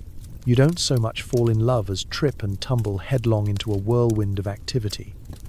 First date at the soda fountain, second date painting the community center, third date helping each other alphabetize personal collections, stamps, records, sock drawers, you name it. Romance has a new pace, and it doesn't involve much sitting down. You exchange notes, but instead of slow, swoony letters, it's more like a rapid-fire barrage of "Did you remember to feed the cat?" And meet me at the library. I've just reorganized the entire card catalogue. Conversation topics shift rapidly. From favorite colors to future children to whether or not you should refinish the kitchen table before dessert. There's a manic, earnest energy between couples. Every moment is precious and must be maximized, optimized, and ideally, multitasked. Even family and friends get swept up. Parents marvel at how quickly their sons and daughters pair off and start planning joint home improvement projects. The local minister's premarital counseling sessions run shorter than usual, after all. There's no time to discuss conflict resolution when the happy couple has 3 more chores to finish before sunset. Engagements are announced in a flurry of block party confetti. It's not uncommon for 2 people to meet, fall in love, and schedule their wedding all within a single month, or for the proposal itself to happen during a PTA meeting or while painting a neighbor's fence. Will you marry me? Only if you promise to help me alphabetize my spices. It's a golden age for grand gestures. Midnight serenades are common, but so are coordinated, community-wide lawn mowing sessions. Romantic dates involve repainting the local diner or running a bake sale at breakneck speed. You know it's getting serious when someone lets you borrow their label maker or trusts you with their secret recipe for lemon meringue pie. Made while cleaning the entire kitchen, of course. Of course, it isn't always smooth sailing. Sleep deprivation and amphetamine-fueled affection can lead to misunderstandings. 1 person's "I can't stop thinking about you" is another's "I literally haven't slept in 3 days." There are more than a few stories of couples waking up after a whirlwind week, realizing they've planned a wedding, adopted a dog, and started remodeling the basement, all before actually going on a proper dinner date.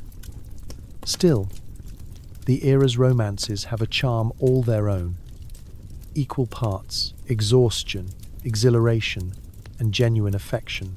When 2 people can keep up with each other through late-night chores, spontaneous neighborhood projects, and 3-hour dance marathons, you know it's either love or a very good prescription, maybe both.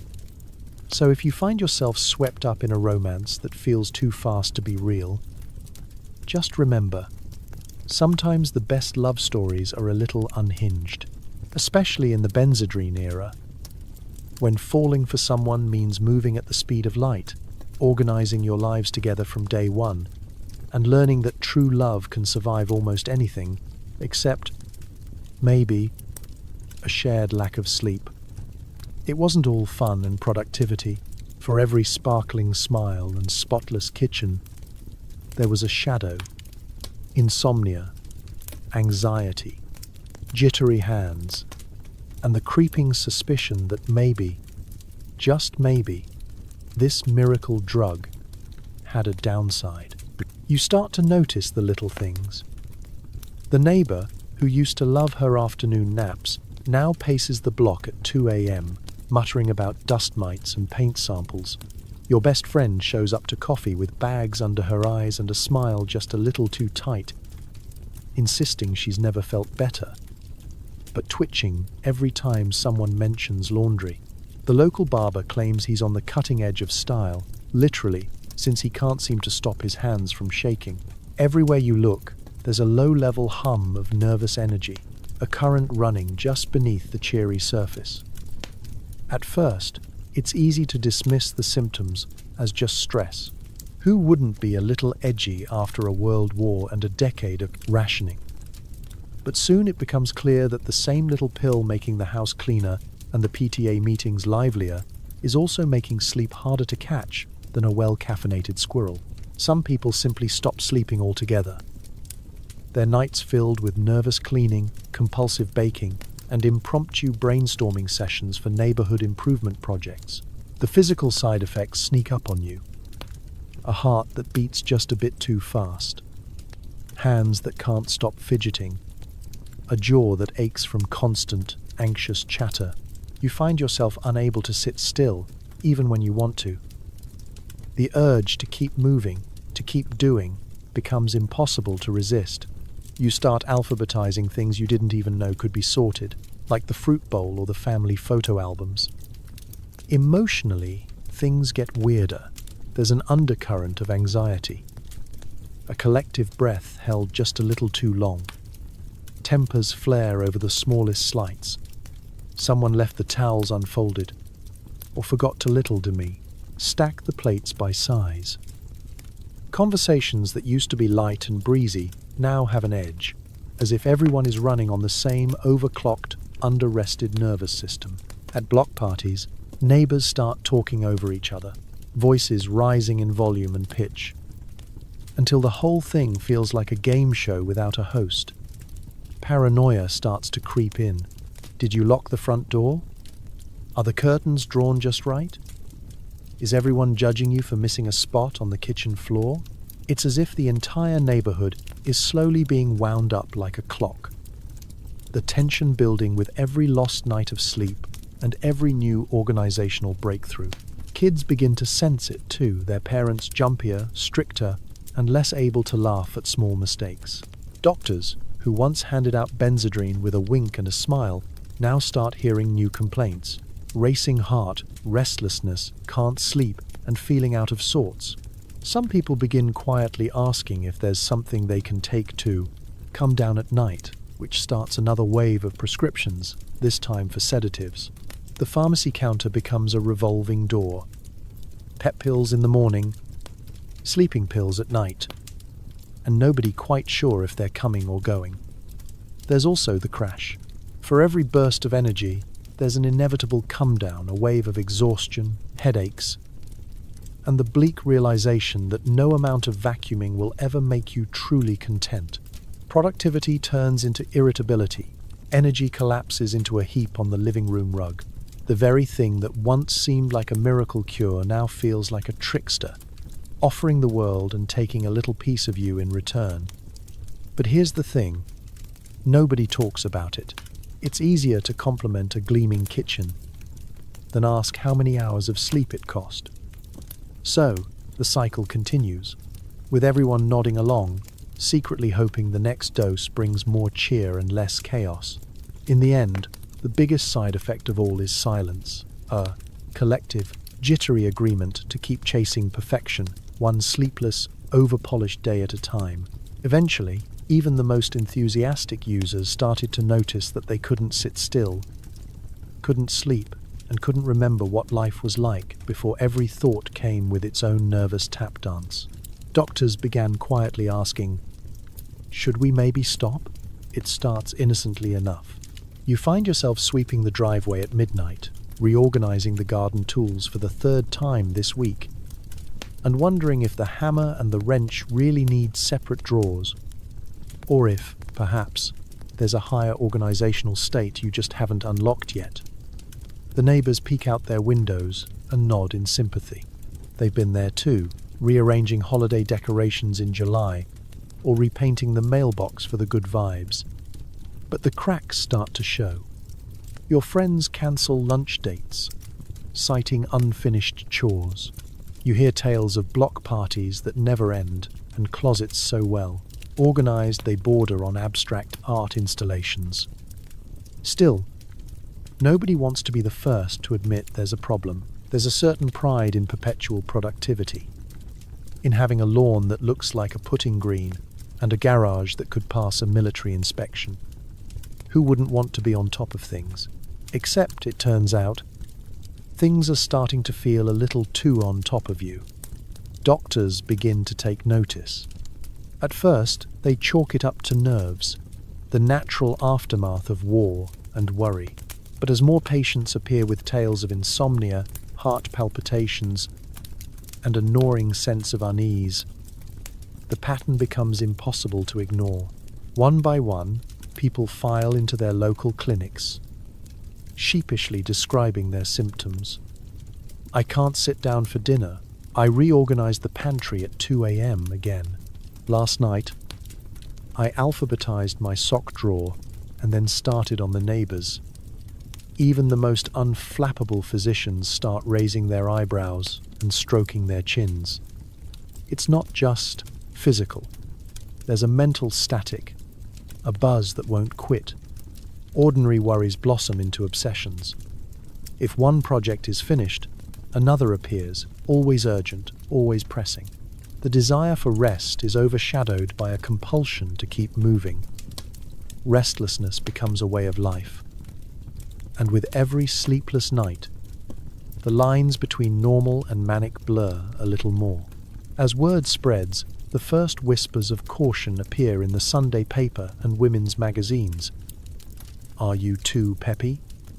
asks one headline. "When busy becomes too much," suggests another, paired with an illustration of a housewife nervously clutching a mop while her family hides in the background. Medical advice columns cautiously suggest taking it easy, as if simply choosing to slow down could break the spell. Behind closed doors, doctors start comparing notes.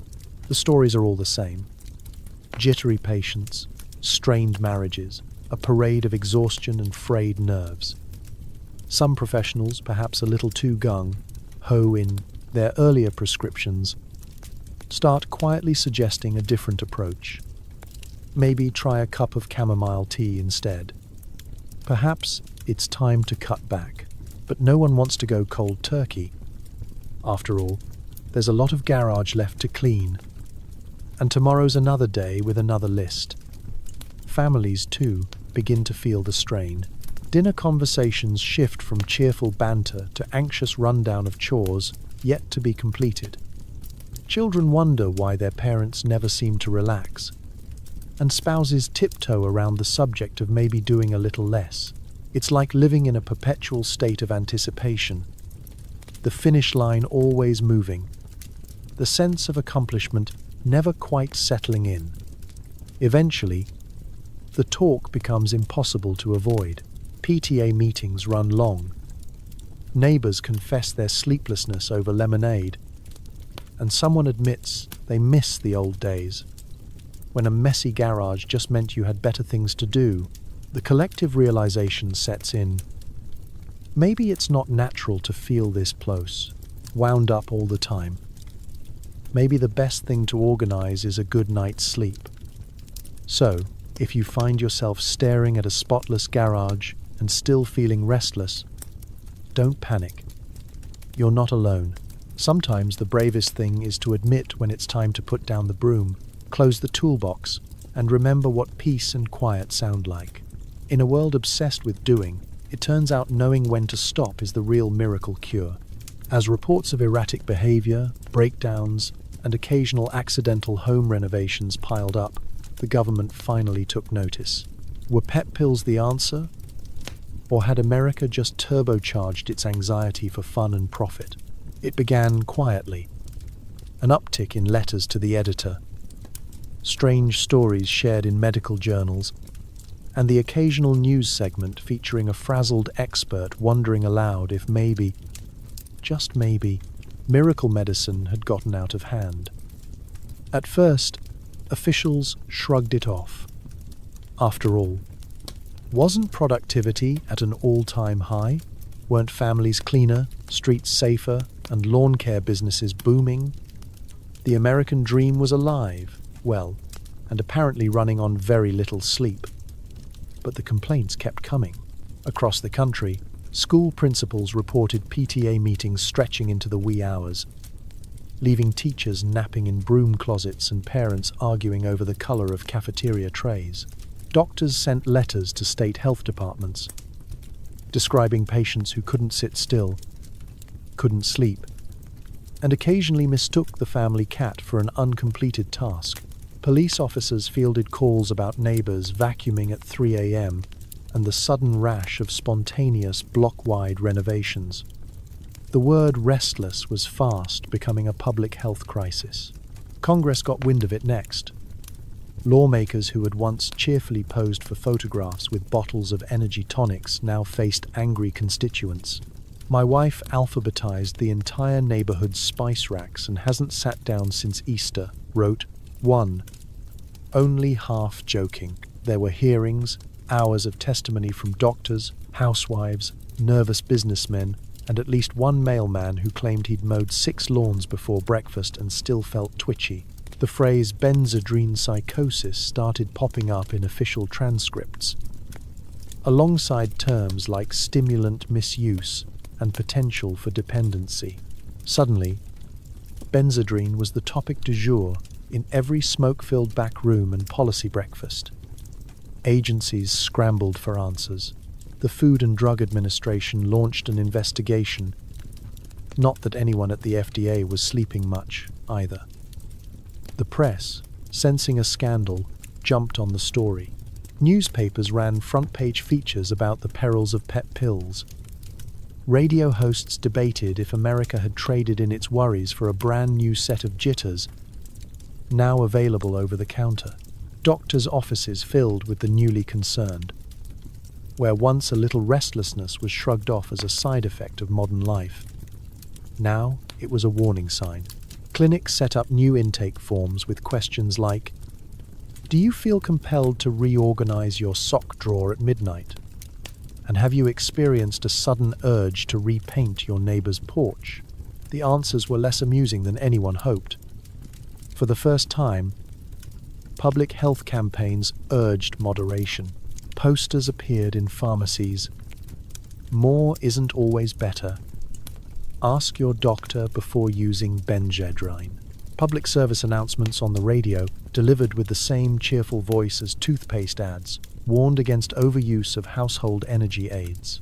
There was talk of regulation, new limits, even the unthinkable, requiring an actual prescription for PEP. In the halls of government, the panic was palpable. Lawmakers debated legislation, and pharmaceutical companies began discreetly distancing themselves from their own miracle products. Used responsibly, the fine print grew longer, and the font got smaller. Researchers raced to find a safe alternative, something to take the edge off, America's new edge. But the genie was out of the bottle, and by now he'd alphabetized every wish in the book. As the government tightened controls, Benzedrine's popularity took a different turn. People whispered about underground sources, swapped tips for hoarding, and wrote letters to relatives overseas, just in case European pet pills were less frowned upon. The market didn't disappear. It simply slipped into the shadows. Of course, not everyone wanted to quit. For every anxious mother or insomniac office worker ready to give up their tube, there was a neighbor with a suspiciously clean driveway, insisting things were fine. The Great Pepil Panic became a national case study in unintended consequences. Sleep, once an afterthought, was suddenly the most coveted commodity in town. So next time you see a government warning and think they're overreacting, just remember, once upon a time, America thought anxiety could be solved with a shiny little pill, and it took a national panic to finally read the fine print. The 1940s silver screen was glitzier than ever, and it's no coincidence that movie stars looked suspiciously energetic at all hours. Was it natural charisma, or a secret stash of Benzedrine in the dressing room? Picture it, the golden age of Hollywood. Studio lights blazed, costumes sparkled, and directors barked orders with the urgency of men who hadn't slept since talkies were invented. Every leading lady had impossibly bright eyes. Every leading man was impossibly sharp-jawed and wide awake. The red carpets were rolled out for endless premieres, parties, and publicity stunts, each one glossier and more manic than the last. It wasn't just talent on display, it was stamina. Backstage, things were even busier. Extras practiced dance routines on repeat. Chorus lines rehearsed tap numbers late into the night. And studio secretaries typed so fast you'd think their typewriters had a turbo setting. It's not that the work was easy. Making a film in the 40s meant endless retakes, brutal production schedules, and a strict studio system that expected stars to sparkle at all hours, no matter how many times they had to redo the same scene. In the face of exhaustion, there was a simple solution: Benzedrine. Word spread quickly among the Hollywood elite. Why risk puffy eyes and sluggish performances when you could pop a pep pill and breeze through a 14-hour shooting day? Suddenly, bottles of Benzedrine appeared alongside foundation and eyeliner, tucked discreetly into vanity drawers.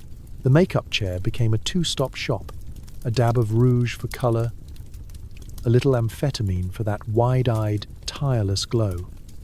On set, the effects were unmistakable. Directors marveled at the newfound energy. Actors delivered snappy dialogue with machine gun precision, and dance numbers got faster, bigger, and bolder. Choreographers could push their dancers through hours of rehearsals, secure in the knowledge that everyone would keep up. Sleep was optional. Enthusiasm was mandatory. Behind the scenes, Benzedrine became Hollywood's worst-kept secret. Assistants whispered about which stars were on the pep, and which producers expected their cast to keep going until we get it right. No excuses.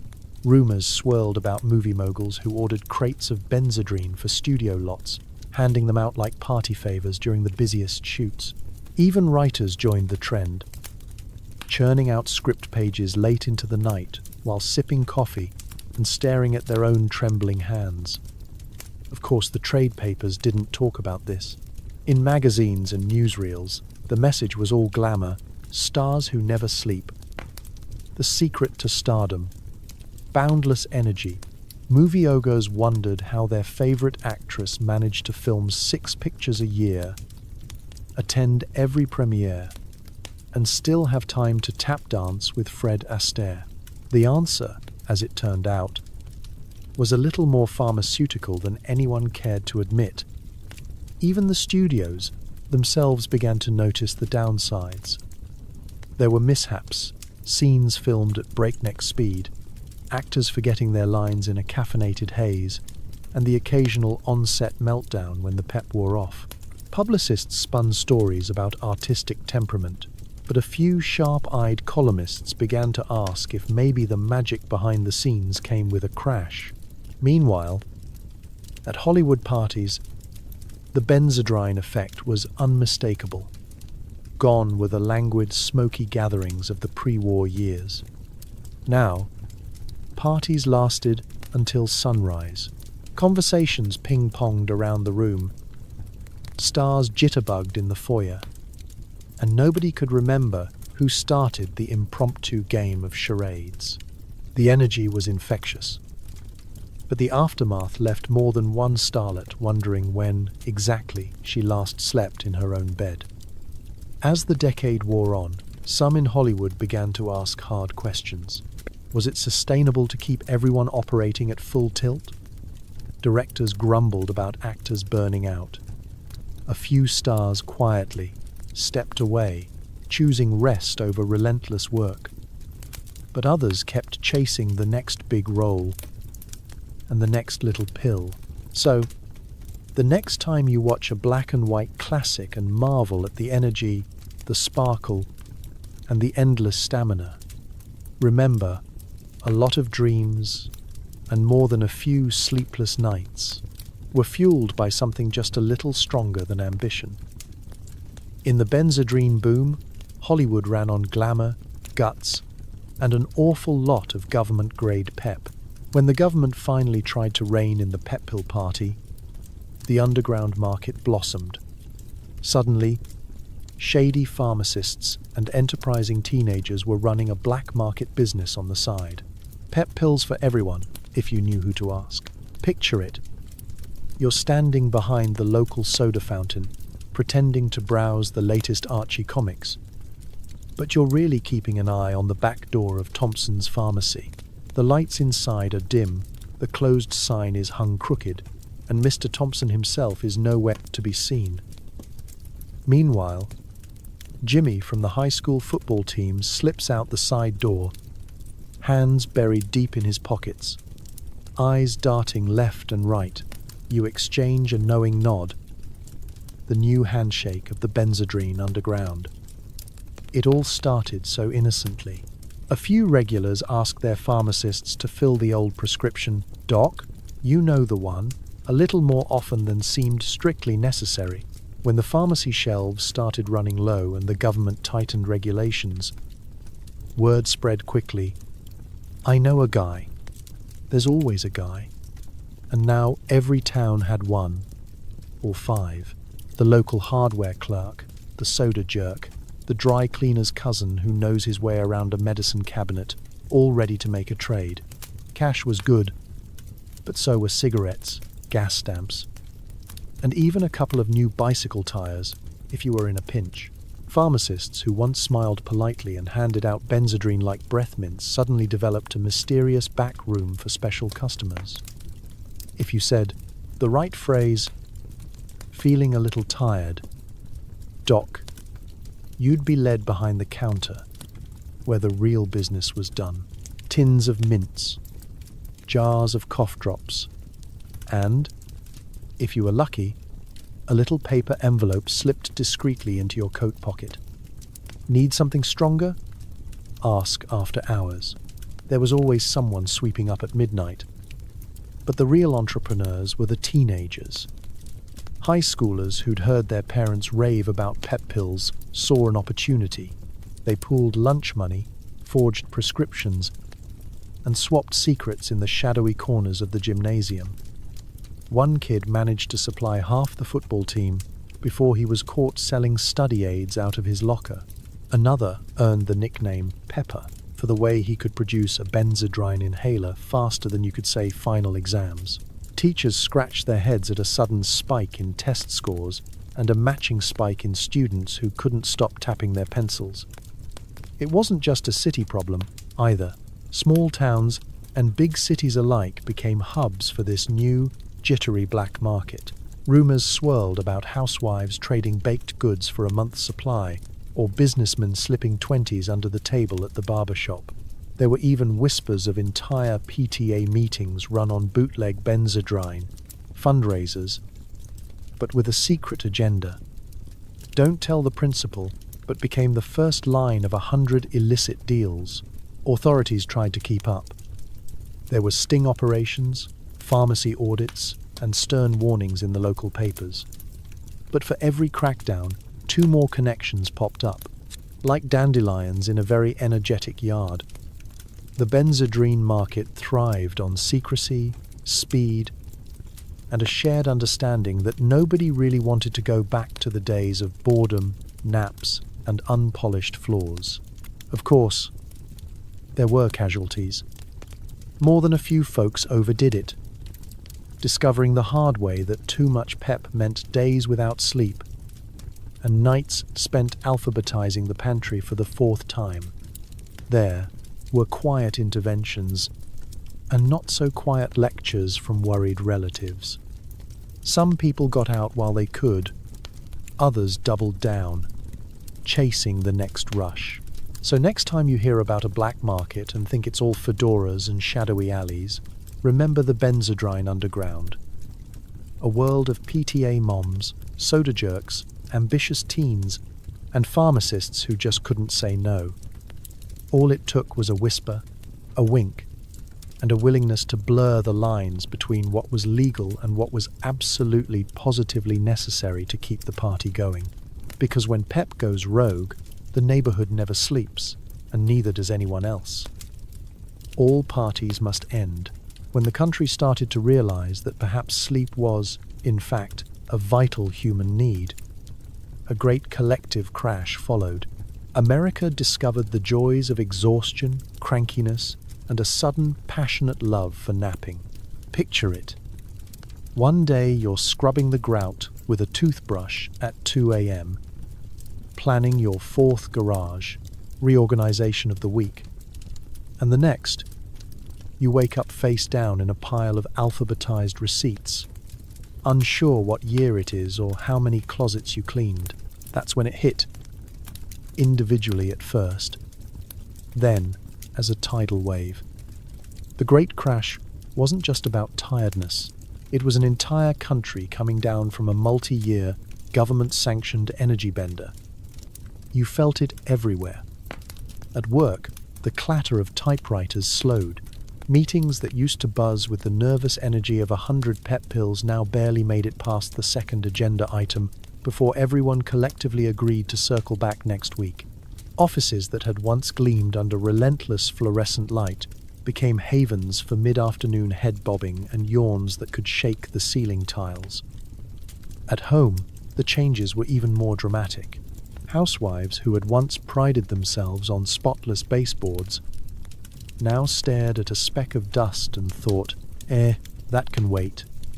Kids tiptoed around bleary-eyed parents, unsure whether to ask for help with homework or just let mom nap in the laundry basket. The family dog, for once, looked well rested compared to the rest of the household. Everywhere, routines ground to a halt. The can-do attitude became a can I lie down attitude. Neighborhoods that used to compete for the greenest lawn now bonded over who could take the longest nap without being interrupted by a block party or an overenthusiastic mailman. PTA meetings were shorter, quieter, and, mercifully, lacked subcommittees on driveway waxing. The mood changed, too.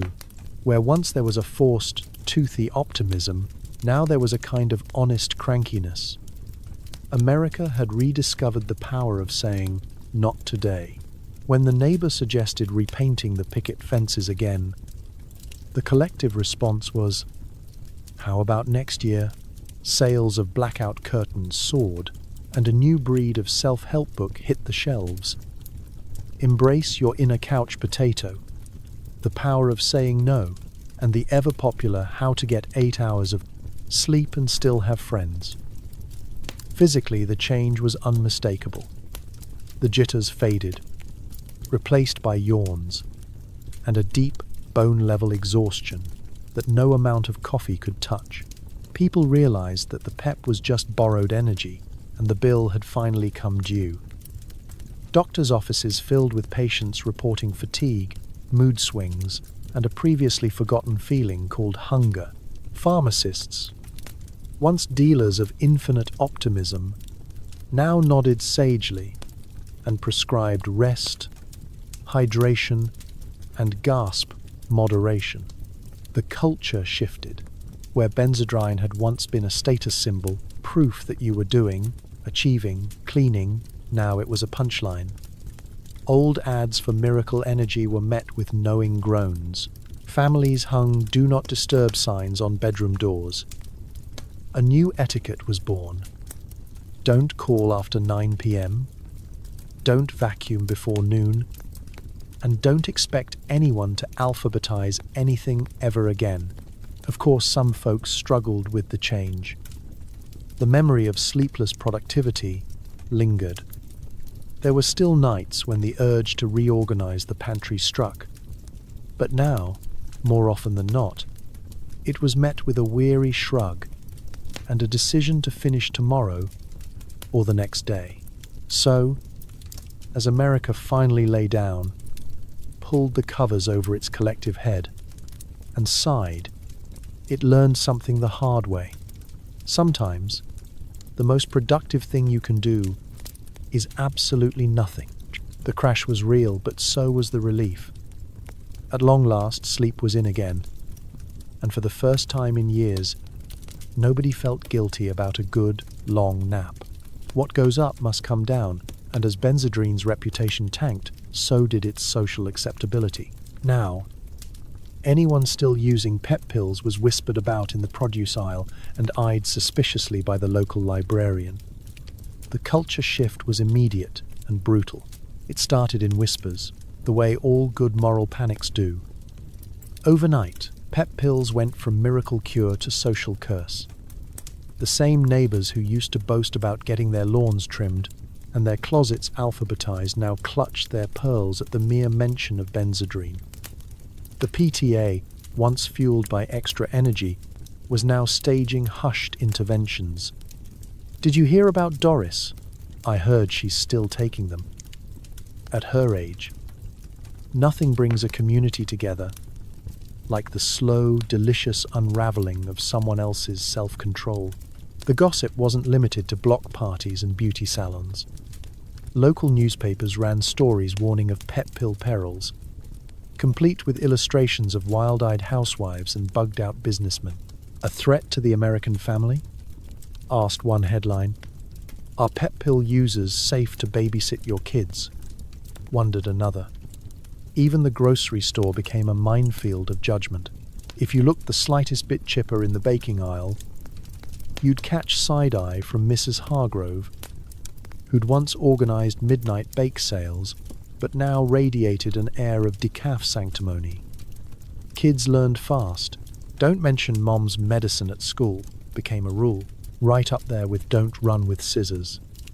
Teenagers, who had snuck Benzedrine for all-night study sessions, now hid their jittery hands in their jacket pockets, hoping nobody would notice their perfect grades or their inability to sit through a single period without tapping out Morse code on their desk.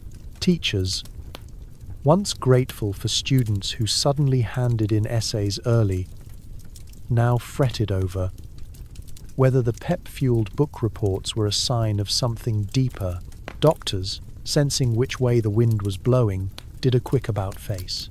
The same physicians who had written cheerful prescriptions for tired housewife syndrome and seasonal malaise now issued stern lectures about dependency and nervous exhaustion. "Why didn't you say something sooner, Doc?" became the chorus of a community suddenly hungry for answers. Pharmacies that once displayed Benzedrine behind the counter now tucked it away like it was nuclear waste. If you were still using, it felt like the walls were closing in. You couldn't ask for your prescription refill without a raised eyebrow and a note in your file. "For emergencies only," muttered the pharmacist, sliding the little tube across the counter with all the warmth of a tax auditor.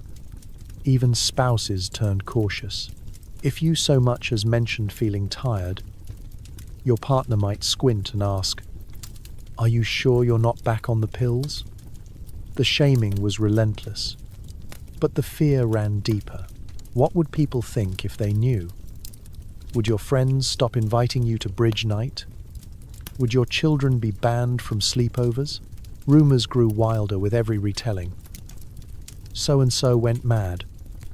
Someone else reorganized their kitchen and never stopped. The lines between cautionary tale and urban legend blurred until everyone knew someone who'd gone too far. There was a sad irony in all of this. The same society that once pushed you to keep up, be busier, cleaner, more cheerful, more productive, now demanded you slam on the brakes, but offered no sympathy for the crash. The collective guilt was palpable, but nobody dared talk about it directly. Instead, people became experts at pretending. If you were still struggling, the only acceptable answer was, "I'm fine, just a little tired these days." Sleep became a symbol of virtue. Idleness, once a sin, was suddenly chic. By the time the panic finally subsided, the damage was done. The community had found a new outgroup, a fresh excuse to whisper and judge, and beneath all the public shaming, there was a lingering unease. If we're not taking pep pills anymore, why do we still feel so tired? Why is nobody really happy, no matter how much they nap? Thus ended the era of Benzedrine, the miracle, the menace, and finally, the scapegoat. The pills were gone, but the gossip machine just kept humming, louder than ever, ready for the next thing to love, hate, and fear in equal measure. Benzedrine may have faded, but its spirit lived on in every future diet, pill, study aid, and turbocharged beverage. Did we learn our lesson, or are we just one good marketing campaign away from another nationwide sleepless decade? The end of the Benzedrine era wasn't so much a final curtain as a sly costume change. The bottles disappeared from pharmacy shelves, but the dream never died. It just rebranded. By the time the 1950s rolled around, Americans were once again looking for the next shortcut to energy, thinness, focus, and a calendar packed to the margins. The urge to be tireless wasn't defeated. It was simply waiting for its next spokesperson. Enter the golden age of vitamin pills, diet tablets, and a parade of new products with suspiciously familiar promises. Pharmaceutical companies learned their lesson, all right. Don't call it speed, call it a natural supplement. Slap a celebrity on the label. Sprinkle in some buzzwords about metabolism, brain power, and productivity. Suddenly, the same country that once shamed pep pill users was sipping diet shakes, downing no crash, energy shots, and popping mysterious capsules at the office before a big presentation. Meanwhile, the cycle kept turning. Parents who once frowned on Benzedrine became quietly grateful when little Timmy's focus pills helped him breeze through his spelling tests. College students discovered study aids that sounded a lot like the miracle pills their grandparents once hid in their medicine cabinets. Housewives and executives alike grabbed energy drinks from checkout displays. Because who could risk feeling tired, even for a second, in a world that keeps speeding up? The marketing machine only grew savvier. New slogans echoed the old ones. Unleash your potential. Be your best self. Power through the day. Commercials featured impossibly energetic people jogging before sunrise, running board meetings, and returning home to do it all again, with a wink and a grin. Side effects, of course, were still in the fine print, somewhere between not evaluated by the FDA and results may vary. Even pop culture played its part. Films and TV shows celebrated the overachiever, the always-on, always-awake, effortlessly energetic hero. The idea that rest was for the weak didn't just linger, it flourished. Burnout was rebranded as hustle. Exhaustion became a punchline. Sleep when you're dead, everyone joked. But nobody was really laughing, at least not after their third can of sugar-free turbo juice. Science and medicine continued to chase the magic formula. Each decade brought a new wave of pills, powders, and patches. Doctors cautioned moderation, but the old temptations were always close by. New names, new ingredients, but the same basic deal. Trade tomorrow's sleep for today's productivity. People justified it with the language of progress, ambition, and self-improvement, ignoring the fact that history was repeating itself with a slightly different font. Somewhere in the background, the ghosts of Benzedrine-era marketers must have smiled. The lesson wasn't that humans need rest, or that chasing perfection comes at a cost. The real lesson was that if you package sleeplessness as success and sell it with a pretty bow, someone will always buy it. So, have we really learned? Or are we all just one clever jingle away from the next big craze? The legacy of PEP isn't just in medicine cabinets. It's in every workplace that rewards overtime, every ad that shames you for yawning, every productivity hack that promises you can get by on less. We tell ourselves we're smarter now, that we'd never fall for that again. But history, like your neighbor's garage, just keeps repeating itself. So tonight, as you reach for your third coffee or focus shot, maybe take a moment to thank Benzedrine, not just for the sleepless nights, but for the reminder that sometimes the hardest lesson to learn is the one we keep ignoring.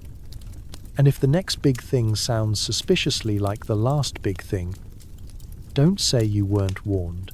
As the Benzedrine era limped to a danged close, One thing became clear. America had collectively forgotten how to sleep.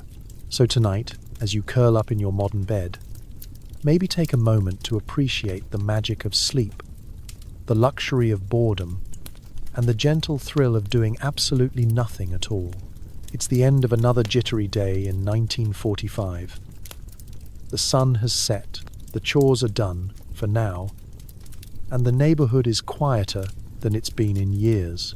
But as you lie down, you realize your body is buzzing with the faint echo of 1,000 unfinished tasks. Your hands twitch, your mind races, and you stare at the ceiling, wide awake and wondering what on earth people used to do before there were endless lists to finish and closets to organize. Somewhere in the distance, you hear a neighbor clattering in their garage. Restlessness is contagious, and sleep has become a national puzzle nobody can quite solve. The house is still, but your thoughts are louder than ever.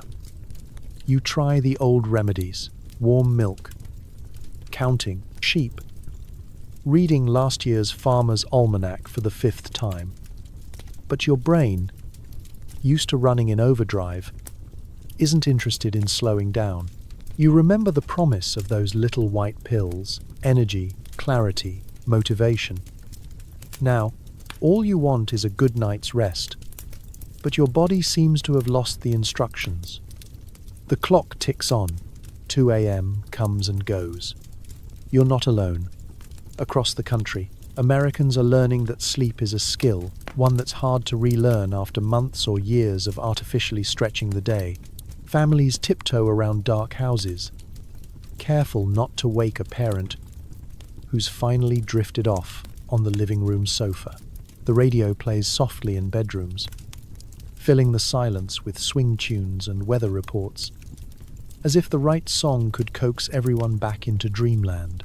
Doctors offer gentle advice: no more pep pills, less coffee after noon, maybe a hot bath before bed. Try to unwind, they say, as if winding down was something you could schedule between the dishes and reorganizing the pantry. Housewives compare sleep remedies at the grocery store. Have you tried warm milk? A boring book? Counting backwards from 500? The best answer anyone has is, maybe just give it time.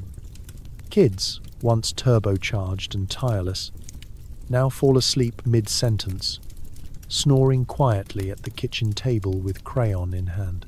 Even the pets, whose only real hobby has ever been napping, seem slightly bewildered by how much time their humans are suddenly spending horizontal. The dog gets walked less, but petted more. The cat curls up on your pillow and dares you to try and move her. There's a slow cultural shift. Bedtime stories become important again. Families rediscover the joy of quiet evenings, card games, crossword puzzles, sitting on the porch with nothing to do but listen to the crickets and watch the world wind down. Rest starts to feel less like laziness and more like a necessary luxury. You might have trouble drifting off tonight, and that's okay. If you're lying awake, remember that your ancestors did too, though maybe with fewer pep pills and more gentle resignation. With every passing night, the world remembers how to rest. Sleep becomes something to strive for, not an inconvenience to outwit. Each yawn is a tiny victory, each dream a hard-won reward. So as you sink into your bed, let yourself exhale. The chores can wait. The world will keep spinning. The great Benzedrine experiment is over, and sleep, sweet, undisturbed, ordinary sleep, is back in style. May your dreams be quiet, your bed be warm, and your morning free of the urge to alphabetize anything at all. Good night, sweet insomniac. Tomorrow is another day, but for now do absolutely nothing. You've earned it. It's a sleepy Thursday morning. If sleepy means your mailman has already jogged down the street, delivered your letters, circled back to check if you've got any outgoing, and is now reorganizing the community bulletin board by color and font. In 1945, Even the US Postal Service wasn't immune to a bit of pharmaceutical pep.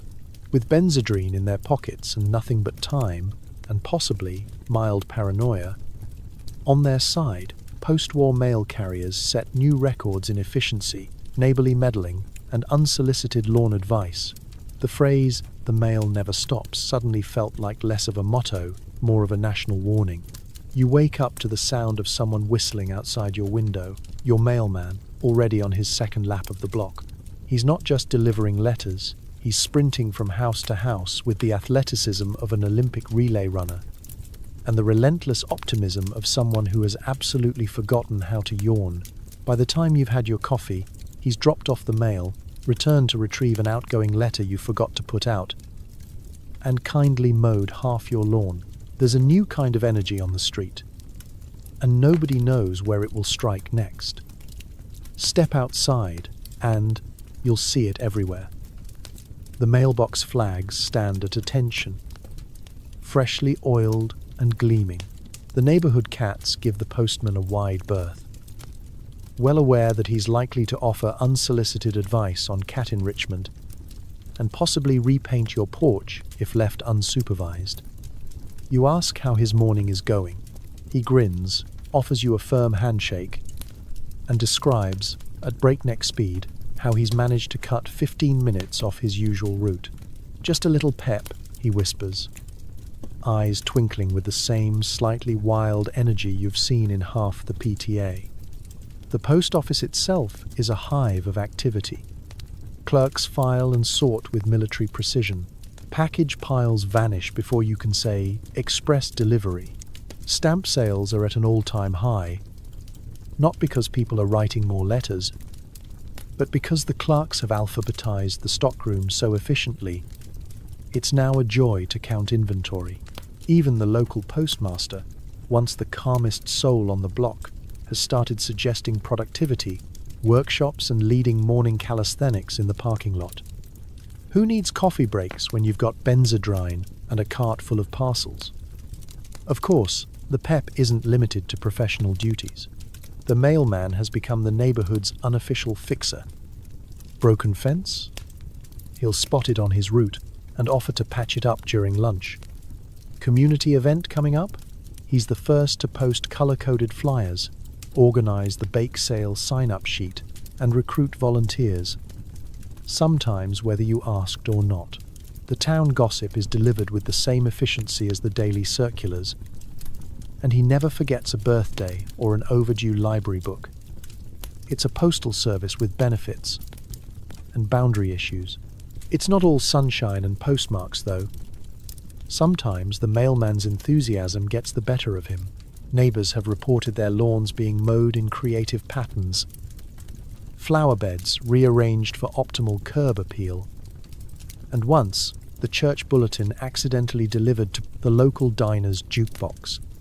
"Can't slow down now," he laughs, already halfway down the block, 3 steps ahead of everyone and a full week ahead on his holiday deliveries. Other towns aren't much different. Across America, stories circulate about mailmen turning into community legends, organizing softball games, repainting park benches, and setting records for fastest certified delivery while reciting the alphabet backwards. The post office even considered creating a Benzedrine league for their most motivated employees, but quickly realized nobody had the patience to attend the meetings. Looking back, it's hard to say what came first, the relentless American work ethic or the little tube that turbocharged it. But for a while, your local mailman wasn't just the person who brought you bills and birthday cards. He was the living embodiment of the nation's newfound jittery optimism. And if you ever wondered why your mailbox suddenly had 3 coats of fresh paint, well, blame it on the pep. The mail never stops. And, apparently, neither does anyone else. You've just swallowed your morning Benzedrine to get through the day, but by midnight, your body is vibrating like a washing machine on a bumpy floor. Enter the next great American solution: downers. Doctors, undeterred by logic, began pairing uppers with downers a pharmacological tug-of-war that meant you'd spend the day organizing your sock drawer alphabetically, and the night wondering why your dreams all smell faintly of lavender and regret. It was the golden age of self-medication, where the answer to every problem was, "Have you tried mixing these?" The process went something like this. You start your day with a bright, shiny pep pill. Suddenly, you're unstoppable. You race through chores, work, and errands. Maybe even alphabetize your neighbor's spice rack for good measure. By afternoon, you're feeling slightly jittery, but undeniably accomplished. Come evening, however, you're left with the kind of energy that refuses to turn off. Your mind replaying tomorrow's to-do list, and your limbs twitching to the beat of their own drum. This is where America's next pharmaceutical revolution begins. As the clock strikes 10, and the neighborhood is still buzzing, you wander back to the medicine cabinet, hoping for something, anything, that will help you finally wind down. Enter the sedatives, barbiturates, tranquilizers, and sleeping powders that promised sweet, instant oblivion. If Benzedrine was the friendly rocket fuel that sent your brain into orbit, then these new sleep aids were the parachute meant to bring you gently back to Earth. Doctors wrote prescriptions with the flourish of a maestro conducting a symphony of contradiction. Having trouble sleeping? Here's a little something to take the edge off. It didn't matter if you'd just spent the day sprinting through the house like a caffeinated border collie. There was a pill for that. Uppers for the day, downers for the night, became the unofficial motto of a generation determined to have it all. Boundless daytime energy and a full 8 hours of restful sleep, even if their internal chemistry started to resemble a washing machine full of loose marbles. Before long, everyone was getting in on the action. The neighbor who used to nap at noon now hosted midnight book clubs, fueled by a breakfast of Benzedrine and a bedtime snack of Seconal. Housewives compared notes in the grocery line. Do you take yours with warm milk or straight up? Oh, I chase mine with chamomile tea. Helps take the edge off the edge. Even the family dog seemed more relaxed, possibly from the ambient cloud of lavender-scented sleep sprays. Of course, the side effects of this chemical balancing act began to creep in. People woke up groggy, stumbled through the morning until their pep pill kicked in, then crashed again as soon as the sedative wore off. Doctors fielded calls from patients describing bizarre dreams, reorganizing the garage while being chased by talking vacuum cleaners, or finding themselves in a never-ending PTA meeting run by the Sandman himself. The solution, predictably, was more pills. Pharmaceutical companies caught on quickly, marketing new combo packs for the busy modern American. Alert by day, restful by night, chirped the ads, featuring suspiciously wide-eyed families grinning at breakfast and sleeping like angels by bedtime. The fine print, naturally, was longer than the directions for assembling a bunk bed, and at least as confusing. By the late 1940s, self-medication was a way of life.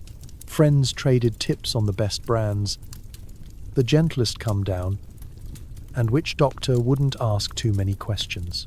The medicine cabinet, once home to bandages and aspirin, now resembled a small, unregulated pharmacy. You started to wonder if you should keep a logbook, or maybe just accept that insomnia was the new normal. Looking back, the era's greatest irony wasn't just in the pills, but in the faith that every problem had a chemical solution. If you were tired, speed up. If you couldn't sleep, slow down. Never mind the fact that you were now a walking, talking experiment in Newton's third law of medication. For every action there was an equal and opposite reaction, and usually a prescription to match. So, as you lie in bed tonight, counting sheep and side effects, just remember, America once tried to engineer the perfect day and night with nothing but optimism, a handful of pills, and the questionable advice of a doctor who probably hadn't slept either. And if your dreams smell a little like lavender and regret, well, at least you're dreaming. So, here we are, drifting to the end of another slightly unhinged trip through history. You've survived a day in 1945 America, the only country where your neighbor might organize your pantry, mow your lawn, and repaint your garage, all before breakfast, thanks to a pocketful of Benzedrine and the post-war optimism of a caffeinated squirrel. Let's take a quiet moment to honor the true resilience of people in that era. Not just for surviving world wars or rationing, but for making it through a decade when insomnia was practically a patriotic duty, and the family dog was probably the only one in the house who got any real sleep. There's something darkly inspiring about a nation that tried to out-hustle exhaustion with nothing but hope, amphetamines, and a suspiciously cheerful postal worker. Tonight, as you tuck yourself into a bed that isn't vibrating with nervous energy, surrounded by silence instead of jittery neighbors, maybe whisper a thank you to the past, for every lesson learned the hard way, and for the gentle miracle of boredom that lets you fall asleep without government-issued pep pills. Because history isn't just full of suffering and weird ideas. It's proof that people are stubborn, hopeful, and sometimes very, very ridiculous. So, as you close your eyes, let yourself rest. You don't need to scrub the grout, reorganize the fridge, or alphabetize your record collection. Your only job now is to drift off, knowing you live in a world where the most exciting thing in your medicine cabinet is probably toothpaste. Good night, sweet insomniac. May your dreams be calm, your body be still, and may you always wake up to a world where sleep is a blessing, not a side effect. Sleep well.